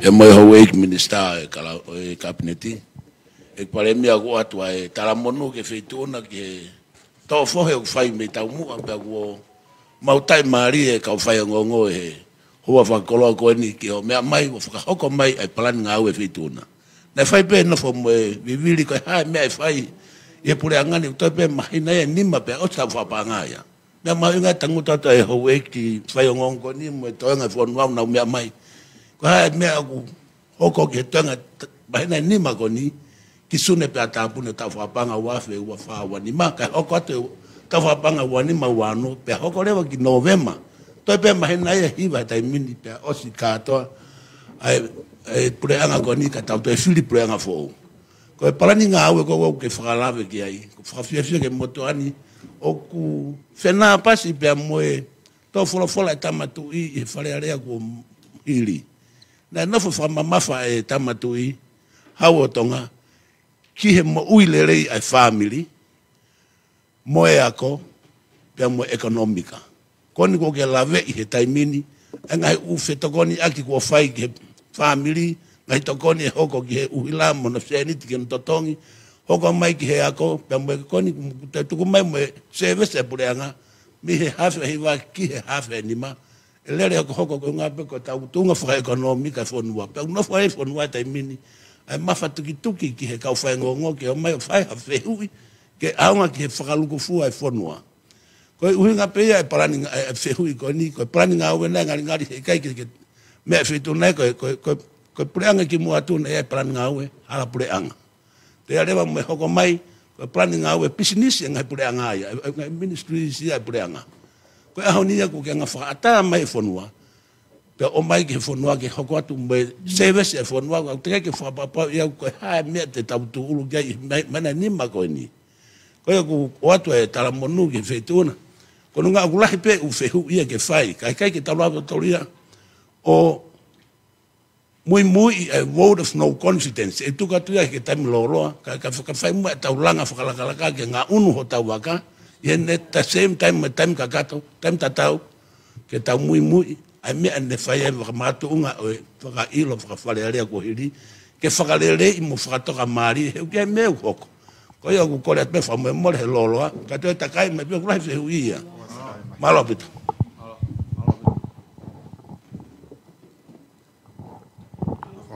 Oh no. Malo pito e ki pale mia mako fe ui pe e pale mia ne ke lave mai ke hala whakakawa kawa. E pale mia ko e mako e tālanga lai taha pitonga ni ko hala pureanga. Na whātokanga e ke hala whakakawa kawa ka e siri ake tau hala pureanga. Kuku e ke whiu e pepe waha hapalani e whatafa kapneti ke tawhaki ko hala pureanga heu. Au alpe taimi mo e arifo pe tau hala pureanga. Malo. Koe koki whamape whatapu koki lawe ato e lewa ke ngai meni. Koia. O kau e hala pureanga mo si lawe pe mo tole tōko ngai taimi ni. Pea me i hifo pe ki hak. Pa kau ki ai pa mo ne iaf ko whanongo pe. I he leti o e ka inga i ne iafu. Aloto ne iafu. Pa ko tāhai e tau mua whakawawewave kabineti. Pa tuke e minister koe ko tukon bare mia fokia. Tuke tukon bare mia e ngahi ngai ko ia ke wawe au pito. Hano whakahoko e whatongia koe ni. Pea tene mai e palani whakawawewave mo whakahoko. E anga no whakahoko. Ke mahino pe ke kakai whaituke ke. Ko taimien te mawo atu ai. Ko hike lava o totofu. Ko mea ke panga o sipakai e panga. O tunga maari pe e panga ia ke tatan. Ke he tokoni koe ni ki he tanu hala. Ko mea lahai pe ni ko hike ngahi kautaha. Pa wai ngahi contract mau wakai ke ne whai wai palparema ko mai atita. Wai mau sio ki ai. Wai ngahi palparema ia i he tunga koe. Hono procurement pe ko hono o mai ngai ko ia i he kohiri. Ka ko i he ki tokon paremia ai ke ne whai wakai ki ai. Ke lava wakai ko hai palparema. Lava solova pe hoko atu. Pea mai moi mape, ke tau whiongo ngoi ai. Ko hika upe uke kahau, ko whe ton ka pau koe, ko ai niu tōua. Ko hanga tau sayanga ni aha ke maha ko hifu ki lai mea. A tēnō mai e taim te pire, pe te tau mui. Ka koe kau ia i he mea oku mautuanga. Ko tafu e mea ko te whalere mai i he ako toa pe tuanga ka polisi, o ta ofi kakai, o wakai i pe ko stotonga e na o lai seri whakuata.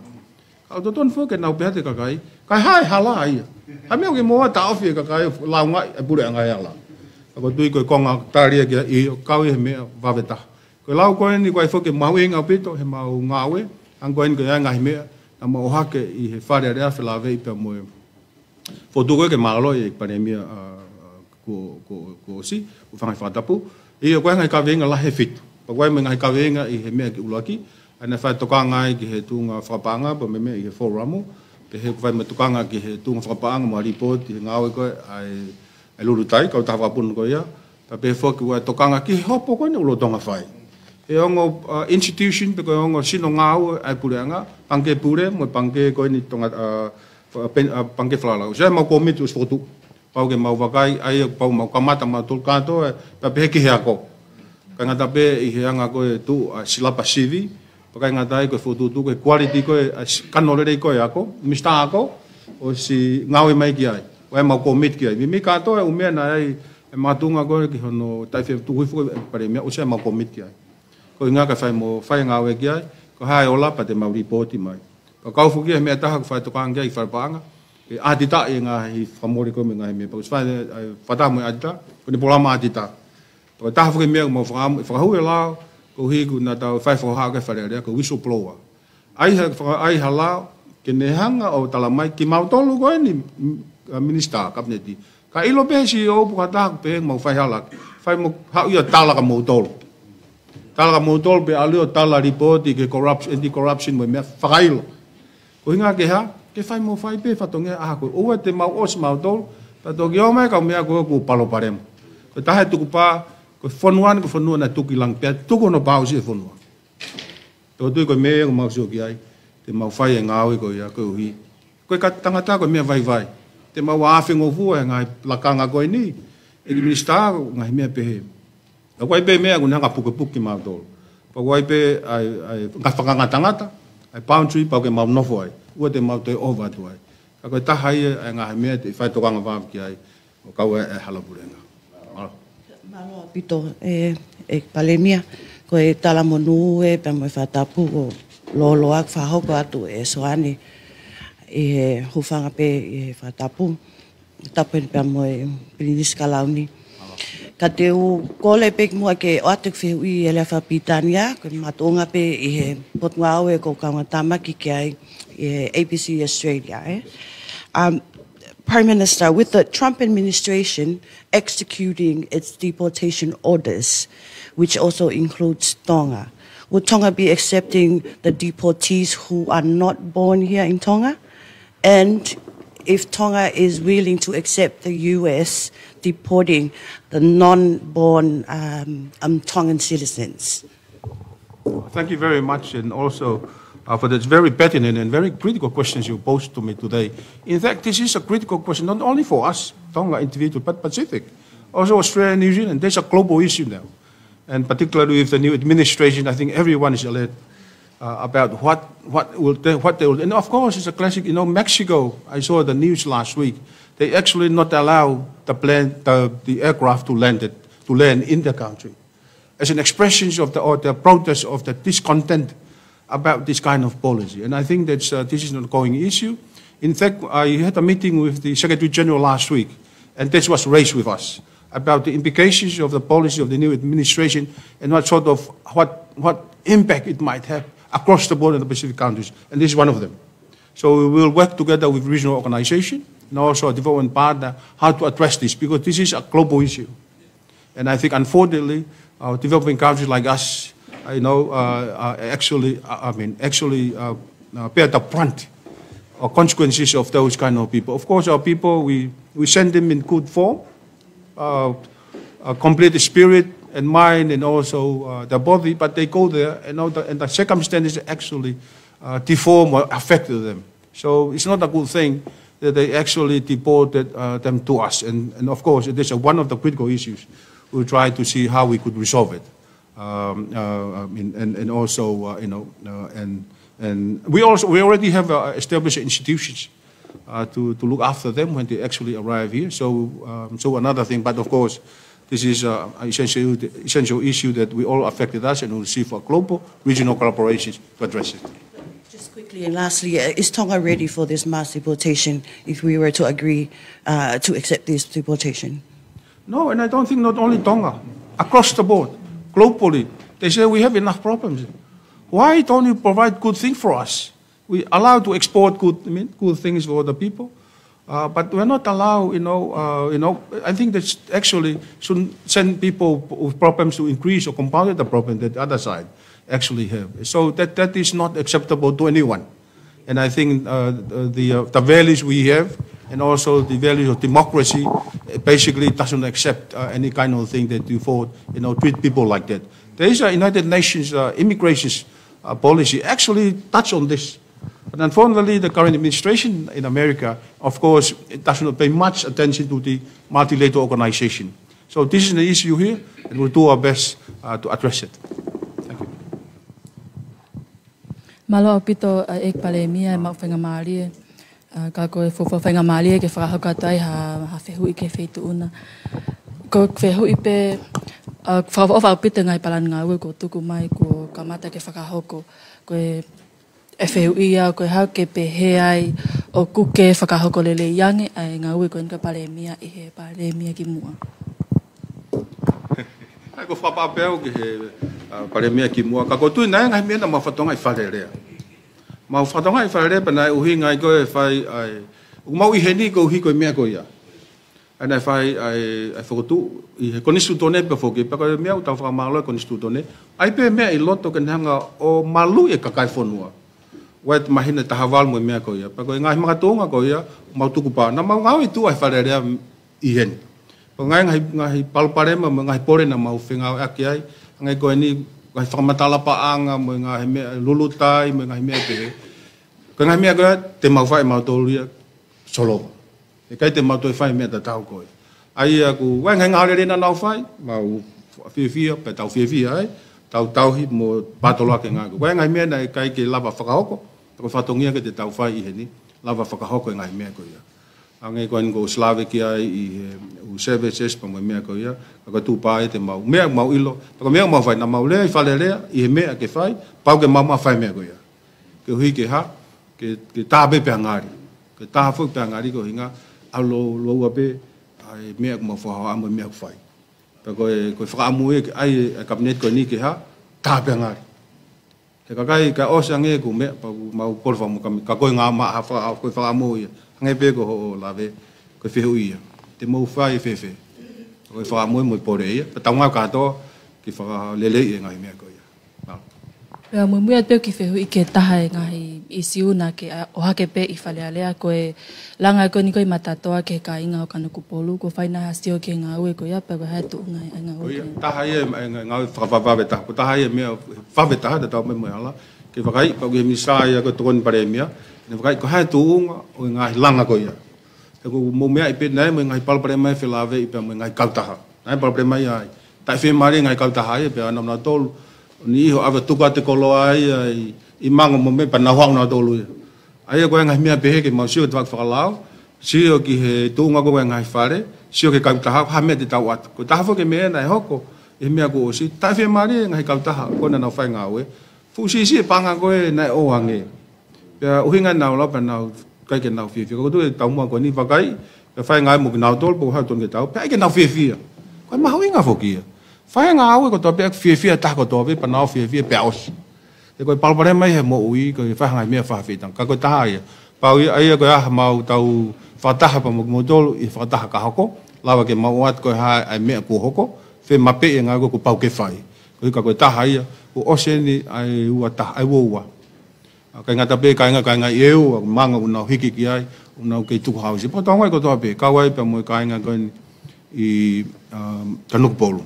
Ko wai pe mo fetu taki mai ai ka inga pe me atatasi ai fetu taki mai ofisa kolo ane afi o de ke tau e uhila ia nai u fare nai ose siulai tau o si ka te ke tau e uhila pe mo vai pa na fai pe fetu taki uhila mo vai ke fai mo ma ai mea e ko fatongi ai pe ton ke ose fare ma mo vai mo uhila pe toki hu ki lot ai ko nga me ai o fai tokanga ko hi pe ko tau kakai ka to tau sia ka to pe ia mal Malau pito e palemia pe whātoloa tu pēta mapilinisi ka koe hiki o rakwhenga maalie ni o e press conference me ka whaingo ngongo fie whawhilo ake tu pe au ko awai whanua tu pola pa mei he komsoni whamawhola lea tonga ai le te oma televisione tonga koe ko whehui ako e palemia i he tawhaaki koe ni ki he ngahi malawaka puna koe ni ai ngahi vai whanua koe a tonga ni pe ako tu pe pa ko whehui ni kia te koe pa moe e ki minister koe ngai businessi ai puleanga ko lawe pe foki nei ai fingai aki ai puleanga malolo pe mo e kautaha pe New Zealand pe ko o si whakalele whakatau taha ai malawaka puna koe ni whawau. O ko kauna ia i he palani ngau e puleanga koe ni ka hano toi wakai e tunga whakalau i ngahi alea pau koe ni ko lawe pe waiho ngahi komiti na e kau ai ko osi tali he kabineti ke whahoko kau uainaha komiti ke hono whatutolo e ngahi ngau e pehe ni ka pehe ke wakai ai puleanga. Pea koe whatongia koe ke whalelo e ngahi malai wakapuna. Koe whatongia na ia ki ha kautaha tau taha i tua puleanga pe ko tongani pe koe whatongia ai puleanga. Malau pito e palemia. Malau pito ai whihui ko ia. Koe tonga tamini mau wakai katoa ngai tutun na whai he puleang ki mua. Ka mata me November. Au lako November mau lere mau ke ahon. Mau whetongi. Ko hiki la whakapapau e ko ha ngai tutun na whai. Ko tutun kan ke la mei ke na whai December. Ko tahe mea ko mau tukang ki ai, pa mau si wakai holope, ange ku usai pe ngai whakamatala ko mau mahe ahon. Ange ku ai me puate koe, nga toanga ai koe ngai malawapuna, ai tā tonga Airport Limited, o ku ai tai whi maari me nau tol me ta whako ia, pa renga tai, o ku ai wakai ke ka mau tofi a.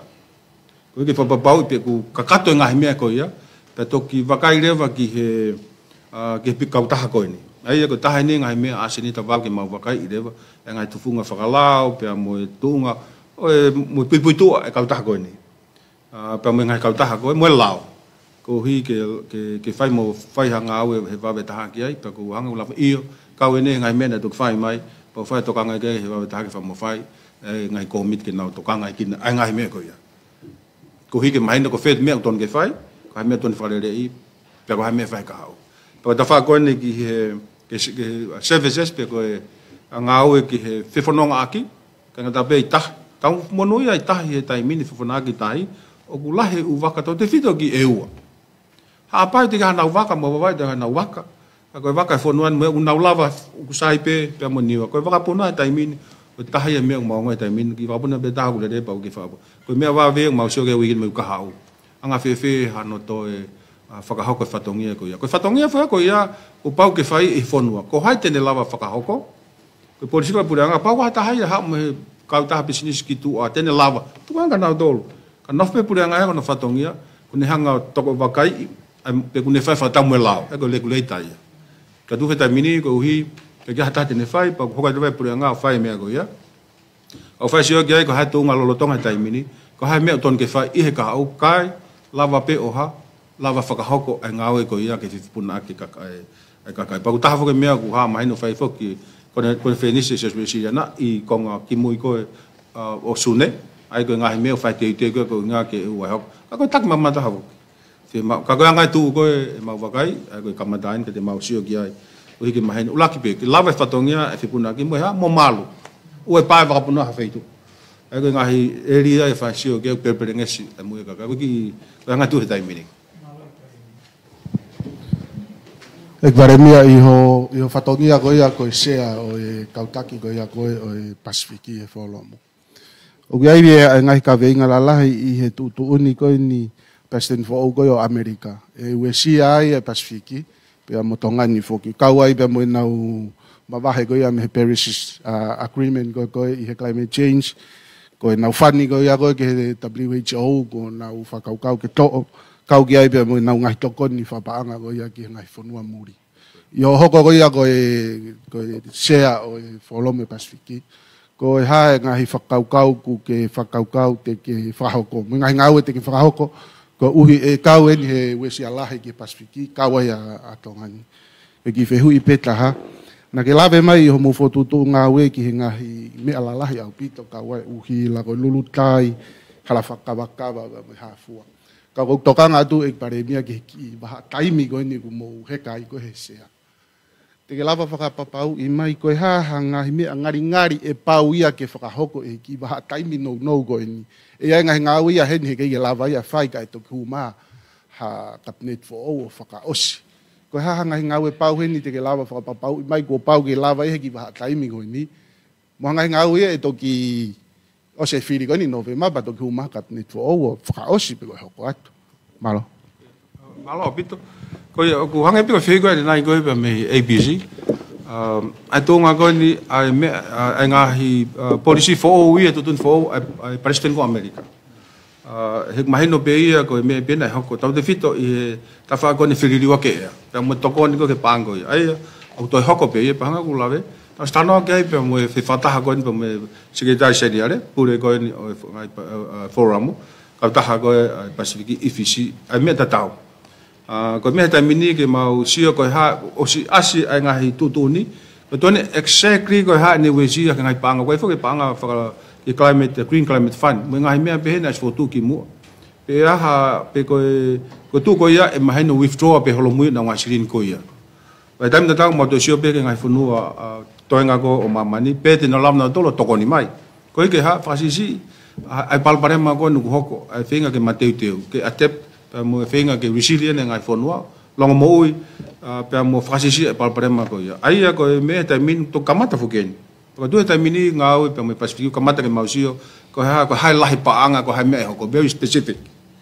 Ko hi pe tam na tau fa ta no ngai fonua honga we. Ko hi anga fe mau ngai fa ta ke lava ha fasisi we sia ko ni. Tau mon fok tau ngoi ko tope ngai me ko ni pang mai no pe me fe mai Amerika ke ngai kau ta ko ni gwa ni tala mai fe mau ia ke lu ko ta fu ke me ne pe Amerika ngai me ko ni mo lu ku fa fe unga ko mo me ange una ngona do fly ka venga wang Amerika ke ange mo lu fe unga mai pa ka ngata ni fe mau Amerika ia ngai kau ta ko ni mai anga ha mo na pe ko na tari ko fa hange ko ke na fe mari ai e tam ta tau ne ngo hoko ni ko tu la pe ngai kau ta fa burianga ko ni fa hanga au ko hi ko fala la ko mai Amerika ko me mai ko fala la ai ko fala la ko ke na fu yai ko tu to ko ni ta min fa nga au ngai kau ta ko ni mo ma do WHO mo ka do na lava response ki o ha ago fai ko tu ne lava be ko fa fe mari ko tu to ko ai ko fa nga mari ne ngo ko ni watamak ko fa nga mari ke te fale re ko mo me be fo ko me ko institutions ngai kau ta ha mo ngai potunga ko pe me ton ke fe fale re ko ta mo ki ngai pe he ngai to a hak akina tolo fa hanga fa fo ai ko so be ko ngai tu ia ko tu o si lave be Amerika ta mini si ai na mo ngai ta mo ke ai ko tu tamini ko United Nation mo me ai pe o ku vai ua ko tu ko mai pe ka ne to ngai kin na pe ke ha ke lahi pe na to po ke man tu ko po ke te mo kala ti mo ngai me ko tu ko palanisi pa ko ke pe ke na fai ni i ta e ilo no we sia mo ne felave mo ngai me na fa pe na to ko tu ko pe mo ngai me te na lava o fa si ka ngai pe na mai ke ki we o pe me fa pura nga ki we pa ko me fa ngai fa pura nga ki we ngai fa pura nga ke mo he pe pa ko tu ko me fa tram ki we ko he ke os mai ta to longo mo ui o do alwak ai ko ta fak de le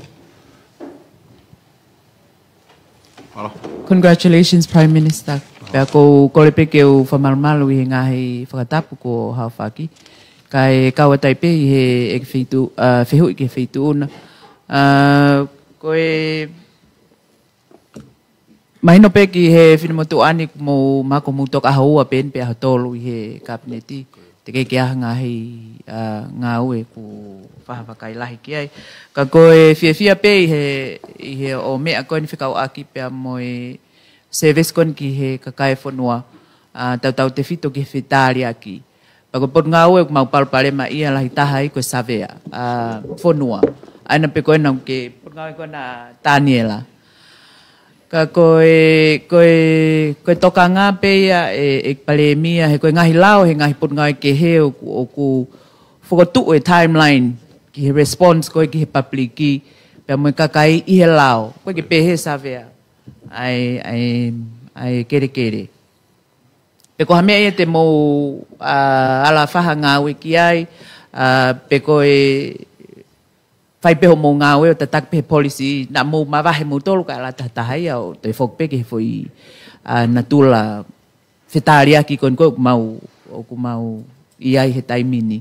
Ka koe whehui pehe ta whako ia e Palemia, koe whehui hono wā whekau akia pia mō policy koe ne pure anga mō tu a ki totongi ako, koe ni kamata atu e ako.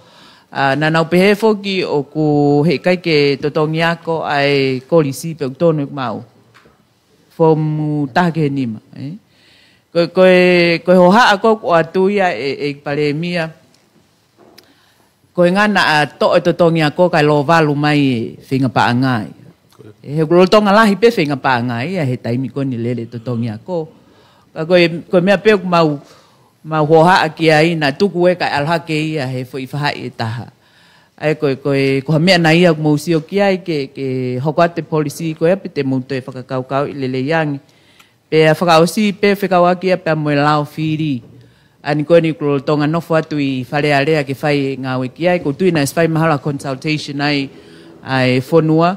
Ka kohe ngā ka pao e tāri e iai ne uesia ke te uwhiri koe ni koe ai ni nove maa. O mo whaha e whai ha tokanga ki ngahi ta whakoe. Mai no pehe ke lahi pe ngahi mea te moutok wakai ki ai ka koe laku atu pe Palemia koe ngahi mea eo ku pe lava tari mehe taimin pe to iaha taimi ke whaha wakai ki ai. Malo. Malo vito e teisa. Koe whilawe i koe mo la koe ke whiri mai no whuna iswai e komiti e. Pa kui he komiti. Ko tui e ahoni a pongpong e whai ai whakafuakawa ia ai kau wharerea. Ai a whakafuakawa fo umu kumautore, pa toi whiri ngai komiti. Ai a kui he komiti o e wharerea kene wakai i he tū ngā koe o i ofi ke whiri. Pe koe ngā he kawenga koe ne mai pete ne uesia pe i kai, pe toki hau i ke wharerea. Ai a koe o te ke whai hano a whangatu. Kau mahina koe alu e taimi mo ngahi mea koe ni mo sio ke tau mua ke whai pau ku uesia kovi pe ha, toi whai e sio ki ai. Ai a o ke komiti e ka toki hoa ke wharerea. Pa te ai tokanga mo i pure ngā ia.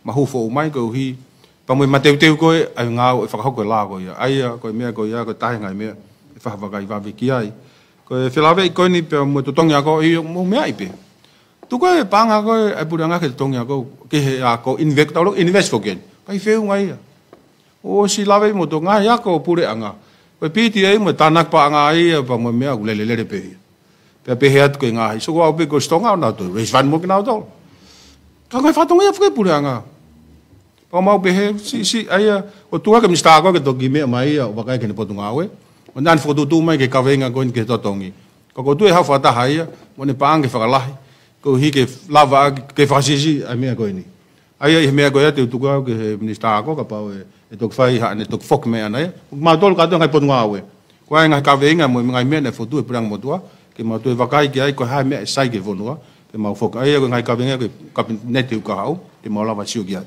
e ma hino foki ko ka mata ko ia ko me be ko fe fa ha ka ke o fe ma o i ke te fa la ai pa anga mo resource ke ha ko te ngai fotu tu fe lave mo si lapa mo nga he fe hunua ki he ko si tu ke mi sta ko ke tok me mai man fotu tu e te fa ko ia ko ta fa ko ni ki he ke nga hin fatongia io o mai no foka nga ko fa ha ya tu ne kapneti ki ai ko pau ke fai pau ai puranga ai ko ma tol foki ka o minister ko mo tol go tango o me mai nga potunga we mo fai pau ki ai ai ko me ko e fa ko fe nga taimi o fotu me lao fe nga fo taimi o fotu i policy tu ni ko ke fai pau ki ai to ki ha we nga report ko nga ka o minister ke nga me ko ia ko hi pe ai le vai ai nga fu sa to fokotu nga potunga we a ofia o si ai me lai fo te ha we nga potunga we ka asa me ai ke fokotu ko hi de la boss o si o ki ai pa tu ko nga me te na foki mai ko hi ko nga taimi ko ia pa mau tu ki ai ka mo fa pa ngai ai na ki mo tu na launga mai he de me ko man fila vena ko pu koloa ai te mau si o ki ai i hen ko ha palo pare ma i ni ko ke lava ki ha mau lava i fok ko ki na tolu ko e ai ka ngai pisi sta ta ko nga o ka me se ni tu na ma wa ki fa te fito va ka nga o ke fo me puranga ia fa ka malo hi mo to tong tu ha to ma wa be ma do lu o ku ke au bito e ai fa hinga pore ia hi me ko au fenga ka nga fo ke ile me ko ia ko mo he ko mo ka nga o ka pai ke fa nga me ak ma lave me ko ia ko me ma to fo ke ma nga potunga ka o porque me ni ta ha ia me ma wa kai ma la bito nga potunga o lah o sai potunga o to de fito nga pa nga la lai o si ko do na o se fa fica ma al ke wa ta million ai fica na o mai kai ke fo ko ka ku fama ke ma sio va ve ki ai ko hai palo parema ko hai me ke solo va ki pa ka ngatai ke le dei he ko no hinga o wa hoko e ko fa ka pona ia ke tafe ko sirini ke lava fa nga o ma do ko sirini ke tafe ka ba o ai me ke tafe e kai ke ma anu ai la fa la ka ai ko me o fa sio ki ai ko hi ngai pore i aoni Whamalo atu e ki pale mia e mawhainga mali pe a tala monua tai pe ka te koe ka pehe ki heo e ki mista koe heo kapneti kua milika ulupano pa mele tio mo newspaper ke lea ko whehu i pe a kuia e ki pale mia na iei ho mea o whikau aki pe a mono ngawe whapotopoto a koia o e tuku hawe whonua he koe mea mahu ingai ni ki aki mo tolu ko whengawe aki whakataha koe pe mo i kakai koe taha wagene ka veinga ko lahi ahono tipe iti i he whalea lea ki he whikau aki pia mo e tau whapaanga koe wafe wanima, wafe wanima kataki. Aia koe whehu i lewa, koe ha lewa hata whaaki, koe teu tewat koe ni ki hono whapasi koe tau whapaanga wafe wanima, wafe wano, koe hata whaake lava ke ngawe kei ai pule anga ki hono ngawe whapotopoto aki o e tuku hau pe koe paanga koe ni e whonua. Malo. Malo pito.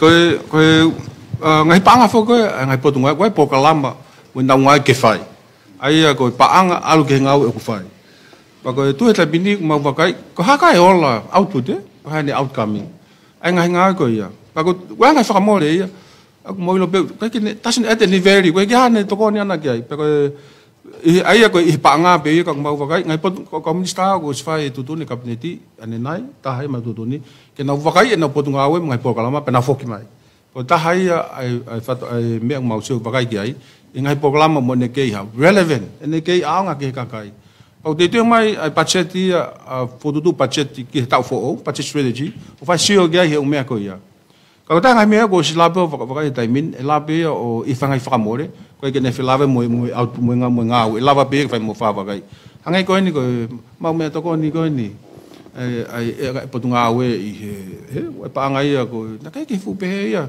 time ngana mo ngai na kai ki fu ku was ai pa ngai catering refreshment time ni go staff au bito ia staff to ko sirin ko ya ko lava ha alu ki ha ko e ko me ko ia ko te ha pe mo ne ki ho ki me ki lunch ko me ko me pe ki ta ia pa ko staff ia ngat ko me ko folau ki muri ai tu ne fa kapneti staff mo me komunista he kai ke to fa folau kai o ko fa pau o ku ha absolutely necessary ko pau mau inga pe tal mai hai ola te mau strict mo ia Ko hipe ka mo ka ngawe pe ko hipe ke ave sirini ko ngai pa ngai he me ko input ka mau vakai ngai ngai ko ni ta ngai me mau vakai te ko pacheti ngai pa nga ko tu fa lo ko ngai community ko ki ta half ki lua tu he mia ki me ki mo fele ka ngawe la ngai fa mo le ka ngawe ki sirini ko ta he me mau so ke na lava estimate ka ko mai ka to fe tu peta na lava to ka ngai kinda pe lava re o ngai ka kai o ku fe ka ta ngai me mau lava so ke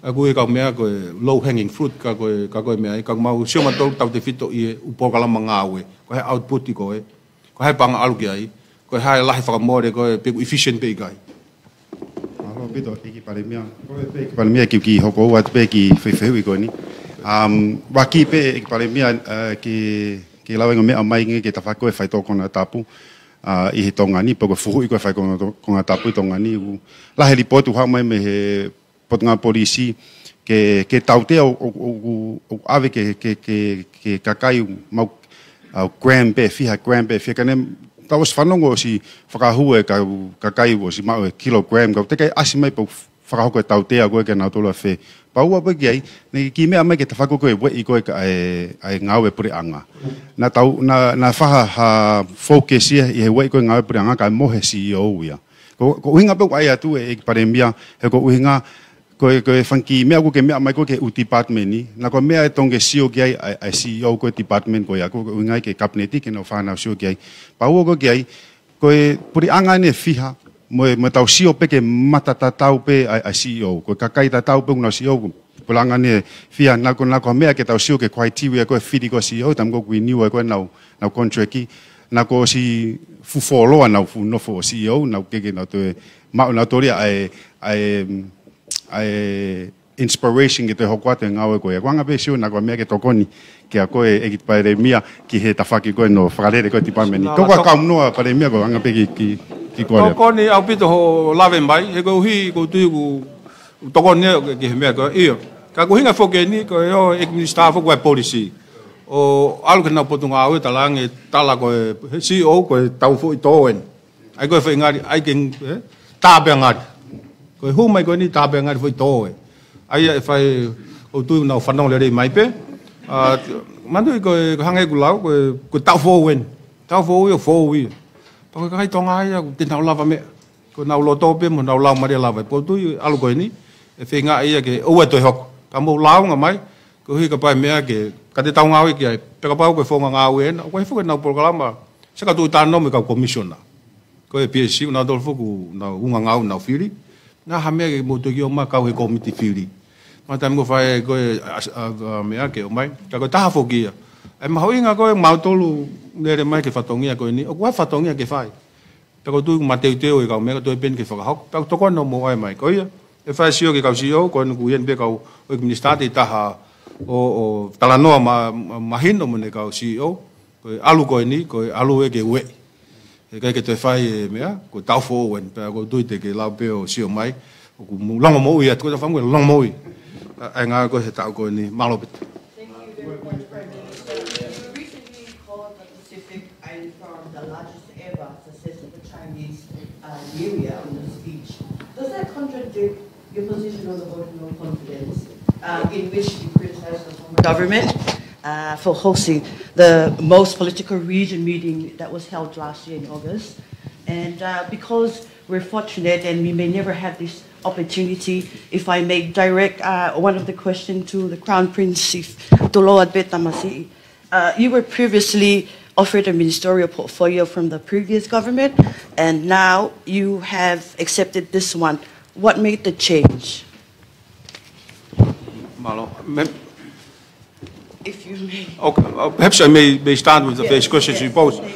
There's not in any way, form or shape, is a contradiction of thanking the development partners for assisting Tonga, including the Chinese Republic of China, People's Republic of China, for the contribution, the investment, the asset they provided for us. This asset was actually approved by the cabinet in 2015, and this part and parcel of the development for the preparations for hosting of the Pacific Game in 2019. But it takes time for this to be completed, And that's why we compliment them and commend them for that support. And I think the same goes along to the other, to the other development partners in terms of providing assistance. Our responsibility now is to look after the assets there, who's going responsible for maintenance and also for management, and actually running it to make sure there's sufficient resource to maintain and also actually beneficial for the people of Tonga. Malo ik palemia ko ha to le mai ko ne na ya ik palemia ko fa fe lo ki pe ka ko taimini ko fa malat ki o ma fa male ki fe yai ka ko nga pe ko ne statement ni fa le ya na mo challenge sai ai pre anga ane afi ai la he tu uniko I kabineti pe fa ko nga uwe ko ni ku mo o mai o pre anga ha honi pe ko nga te yo ka tu ni nga resolution pe ya o ta pe ya Hape mea o roto kia kabinetia pe hoko ko pe to fra hoko pe ke fare area o kawenga issue ke na mo race yake to o mai pe ki loto kane kai ke kawi he pacheti ai minister panga ai u fra more la ko me ko to kanga ki ai mono wape ko bo baba ke kole nei mo he la kanga ko entos pe mono amend ngai u me fra mo oni ke fra kakato ka ko wesia la he pure anga ia e ko nga ngo I ko e kau CEO I ka ke update and now report I faka os po ko I tembe tauni ha no report I ka update and now we mo wesia ki motolo e ho e ki premier pe mo ho e ki minister I la unga ko ka ke update report ia ngai u portfolio pure anga o tata pe ki ngai poate ko fa malot pe gai pa fa si pe ya ko nga ya taimi e press conference ka ko mai pate o mai pe mo ho ka minister mo ka si o ke fa fe hu nga ton ka na tol ko no nga ko fa tongia ya tu pri fa ke ka si o ke na lava tari ko nga la fe hu ya te ke tari to ta be ko ya ka ko te ke to nga I ko ai u portfolio pa malot e minister ko fa malot ko nga ko hu ne ko pa manak me mo mau ko si a fo ia to kon la ia minister ko e ko sko ya malo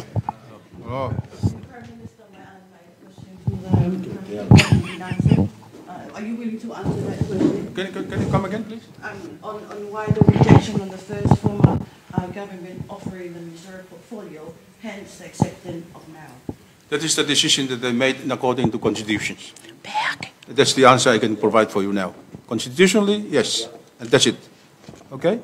The other, I want to come back ki fehu I ko pa ko fa malo to o ke ko ki tari ke fehu ko ha mo ko taimi ko ha mete mo lava fa taimi e ko pe mete mo lava fa taimi no kakato mete mau kamata taimi to fa osi ke osi mea ai puringa ka hoko mau kamata o hange ko kamata no nga au ki hala fa ka mau kamata mau to ka ko taimi ko process mea to kamata ya ka mau osi hanga mau to o mahino ko papare ma ko ke panga o spawi tamin to process ko tenta me kam ai ngai ngawe te mau kamata to ki ko mau kamata tamin ai tu ni mo panga ka to faka hoko po ngai me te mau pa strategy I ta ko ni pa chet ka ko te mau ta ko ngai me ai e fa ta tol me hen ma ta ni ma me hen ai ko me ko ya la fai ai me pa ngai men ko mau la wa fai ma to kamata ka pe te hauni ngai huwe I ko nga fatongia a beg sio ke ngahi potungao me ngai fonga po kio me ngai me pe la ma do fa mono he taimin ka ko me ma nga fe tu ta wal gai hangai ko ko fa ha ko pau ke tari ko ka to pura nga ya ka me fe me fa ria pau ke ave pe ka ha me ko fe ma ko pau ke ma tari ko ka to gai ai ko tu pa ko fa ko me ko pau ke fa ma ngai fa pot ke pa nga fonua to me ko ai ko ngai atu me de mal fa taimin ko kamata taimin to ki fa ko o se mau temi mo me mau be ton ke halanga ke ka ko me ko ni ki CEO io sai bit ako tu ya pe ki ka hawe mau kamat ko ni ke ngata pe ta konferensi hen ho he minister de na la pe na tolo ai na press conference mo ki mo do ako tu ko time fa nga mari ke mo fe to ko ni ak mo fe popo ak I time ko ya ai ko time ni ta fonongat ako tu ngai fa nga mari ko hano hinga mo ta fonua be ko da fe tu ko ta ofa anga be fonuan ko tu ta mai ko ko talango ko fa ka minister pa ko na yo ka dona sa ta pe ngari ai ka ta mai Malo pito ek pale mia kau ki fehu I kole fa mo le atu pego nga na mo wa no fa ko hoko e mau kau fa ngongo ke ate na fehu te ka atu ki fehu kau fa fehu pe o etaha ko nga ko ho kabinete e fitu ona to ho fluma ta hape o ku ai ha fa kau nai e to e fa ka mai ki taha ua pe o fia mali e pe e fitu ona ia ko ngai fa tongia e lava ka to pe to ho fluma ta malo Malo bito no ake feu ko ni ko hi ake ke whakahaka tai pe. Ko taimi kona e whiri e koe ai hoi kabineti, na mau whiri e toko ua pe mei he ta whaaki koe mei whare area pe. Na mau wakai pe whahinga na kai ken teke nau tuku ke heange whahinga na nau I he kabinet ko osi. Na mau wakai ani I ko teke kau. Ko hi ke whakakau mai ki he kabinet ko ni. Na wakai koe pe ni hea koe ngai mea whakalau nau toko hoku na te nau hoku e te whakapau.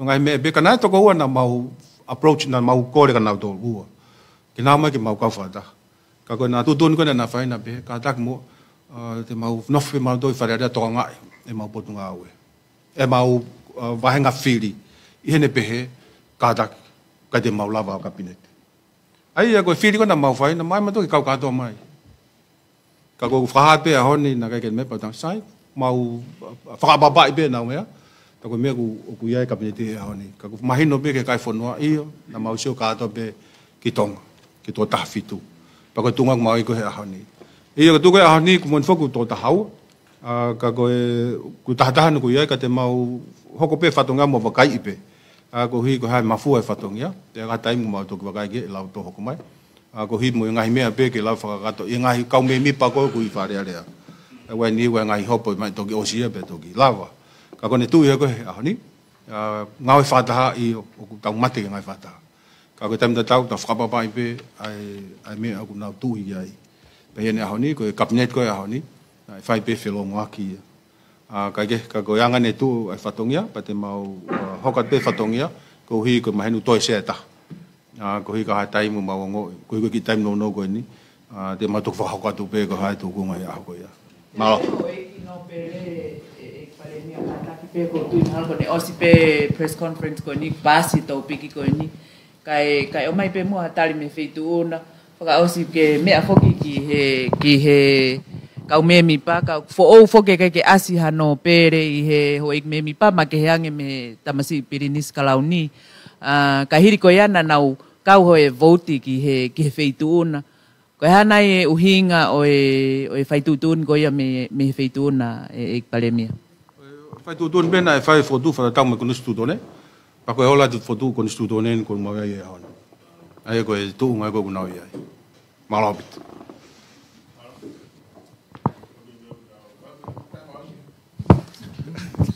Malobit se kel talipule hete tu kuma fenga mali e pale mia se pe ko fe hu e nia ngali me hang ke ka fa ngongo ko na ku tau tu pe fa non ke nga hilisi ko ia ho nga ka venga nga we pe o manatu ki he a taimi ko na ke whamalanga campaign ke hoko ko pale mia pena ke whakakawa e mea ko halau ki he totonu ko ni ki hau ka whistleblower ko fie mui at pe awe pena e kau pe ku ke kau e pe he ka veinga o ku ke tu ke whahoko I he tauni malo opito ko na so ka pe na fe hu e nai e fatongia ko ia ko hi ke to kon ka mautol fai toton ko hi ke ngo fua ke hang hai lao malu I mautol malu pe me totonu ka ke malu he me ko phala ai ko tahai se mau tokanga ke me ko ia ke ne lava o io e fai fa ko me ko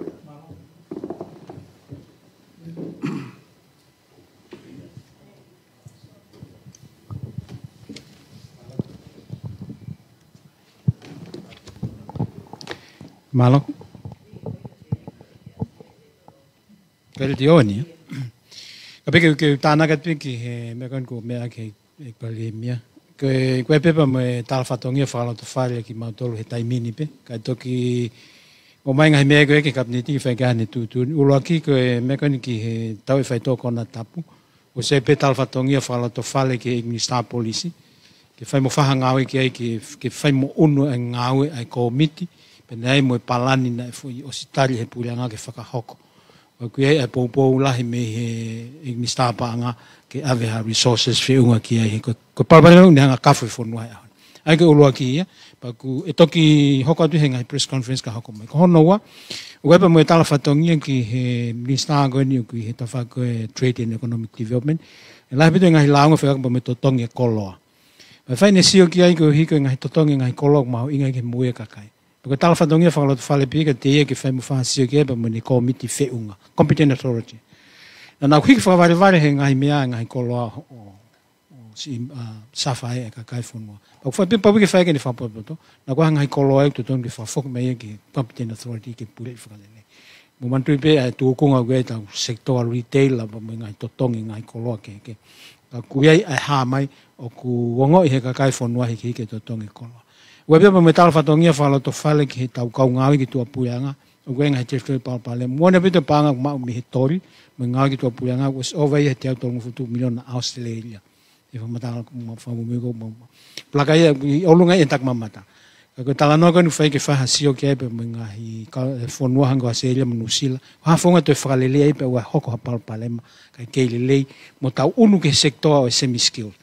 Ke alu pe tai mimo o ha kau ngawe na ako e nau ni ma ke poto hanga i ngawe ke. Koe talwhatongia ki he tawhakoen i he ngowe, ki nau whakaukau ki he tawhakoen import substitution. Alu ke mama whange ngai koloa kumau pa futu whakatu maha ke ngai koloa ni i. Pa kue ai minister ngowe ke whahatala noke. Ko hono tolu koe potungai mo i me potungai ako, o koe ke ha mau komiti ke hango lawe mea ikpale mea koe mau komiti fo ke fitu ko sotu. Ke whai mo whakahoko ha ngāwe ke ngai mea mahu ia koe nei tala no kei.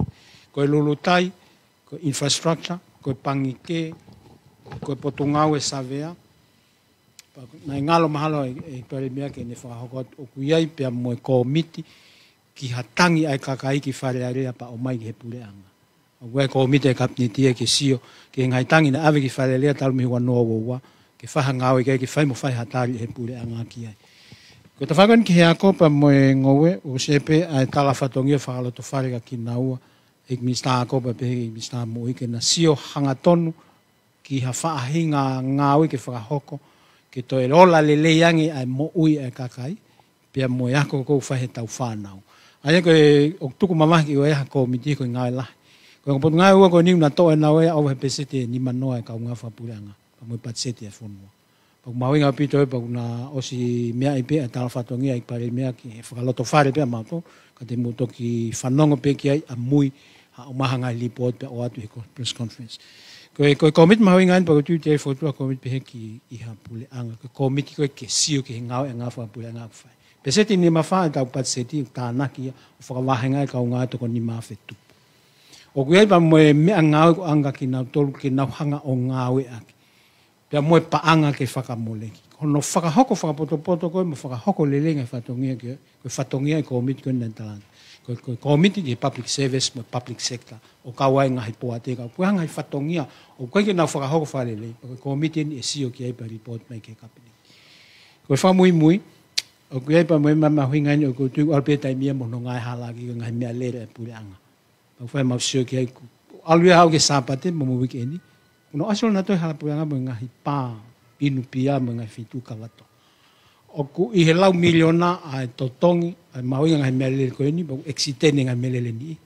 Baku lau miliona hono mahoinga, pakai ke ngatai, utoi lau miliona mo hono tauhi, pea mo hono utu. O kuai ke mau stoka whalele, piu hafu ai lahi ngahi melele, paku ngawe, ngahi mea kou nau mau, pa mo whakau whalele, kono ngā whakapoto ake mea. Pakai ke ngata pia ai, ngai ngai te mau foto ka polisi ke puke ngai merego ke hana ngofua alolo hana pu nga after hours o fa foki ke potu ngawe ko o tau ki ai mo tohi hingo ai potu ngawe he tapu ni ko melele ke ilu ko potu ngawe a he aspe tu ne nga fa pu ai ko komit ko nga fra nga tonu ba mo public service commission no report ki pare mia ai me ke nga fa poto ai nga fa pu nga aki ai tu ko hawa ka kai mo me ku mau ko tu ko komiti lele o pito ke fa sio i he ngāu koe mo tō o atu hingai press conference e ngāu koe. Mālau koe me.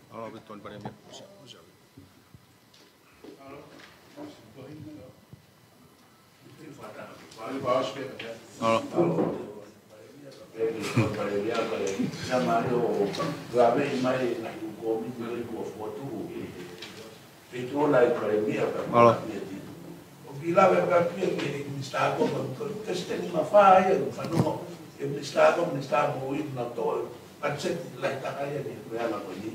Ko mo ui mo ya. Na na pare mia ane afi. Se la me idea mo invest ko tu itongan di kapita na ipe institute. Orang mah kapia ko na kapia ko. Eto ko ni atu giai. Eto ko ni giai ai paanga mi he pure anga. Pero ngai e whakatangitangi ko ni ko ngai ua ko siasi o bia e nau ngahi ako anga o institute e level ko ia pea te whakamore ke me siasi ka kon ko to si o ia te fai pe langa e pure anga ia i o mo communities ngari ke whakatonga na ia whakamore lahi na amanaki ngai siasi e tokoni fai tokonia mi e pure anga ke alwa to koni ki na u apia ko ko set up ki na level ko institute e ula ki be ko wa ko sivi hu ko anga hi ako we sia la hi ai fo more pe lau pene aku o ge fo mo ko na church katolika we sia a pito ya ko ya e kai ke ya sivi mi he kalasiono ke ngai kolisi. Pea ko tuku pe ke taimi e press conference ya minister ako ke ne tok whakakata mai mo tokoni fia mau e sivi whakakalasi ia ke mau a competent i loto whakakalasi ukai kata unofo ke ri ake kakai ka fia mau pe ya haola o e ako he whanua koe na tupomo o e malo. Iyo, i malo.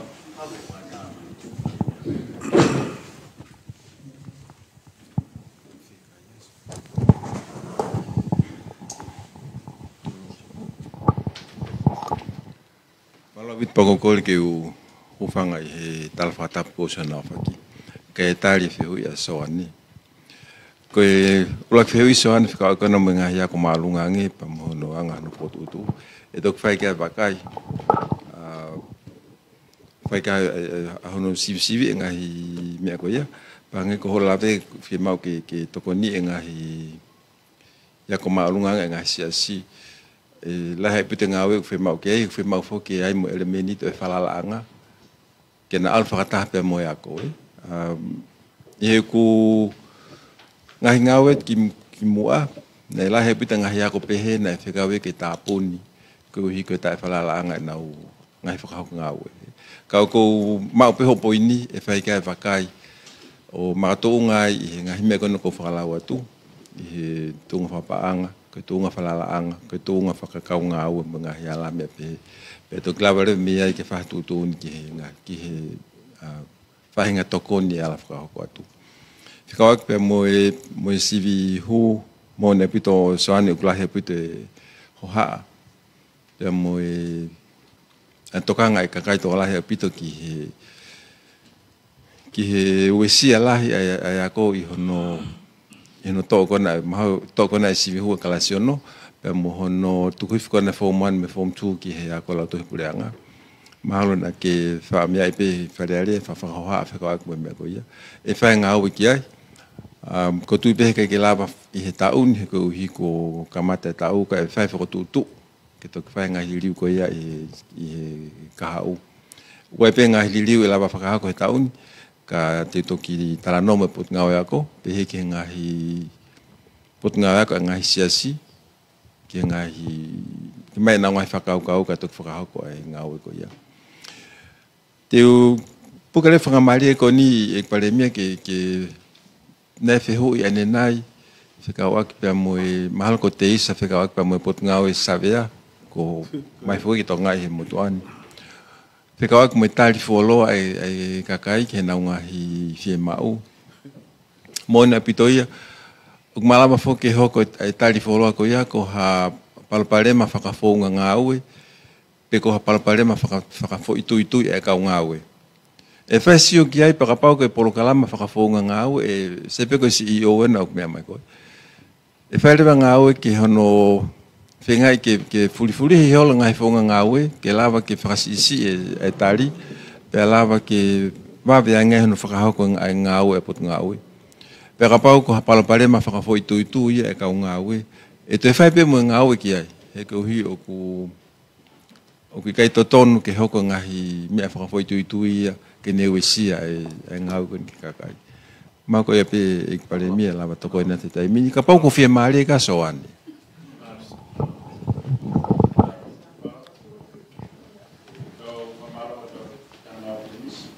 Hola.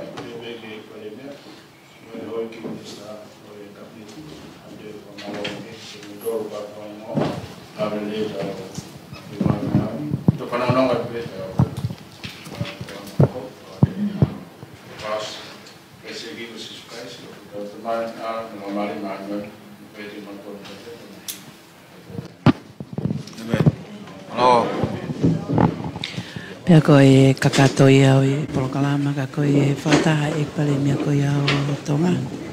Toke tā e sake e walueke. Ka e umawha ke tama penis kalau ni pea moi e kotoa e ho e ki minista. Pea koe ngahi whainga mali e ke whai ngahi whehui. Wa tai pea e whamalo ki a tekmotolu kotoa pe. Na e mea mai ki polokalama. Ka e umawha ki e tau wakaiat ke kau e toi lahi pe mga hi polokalama pe heni kau ka malo ho mo mea mai ka mo mea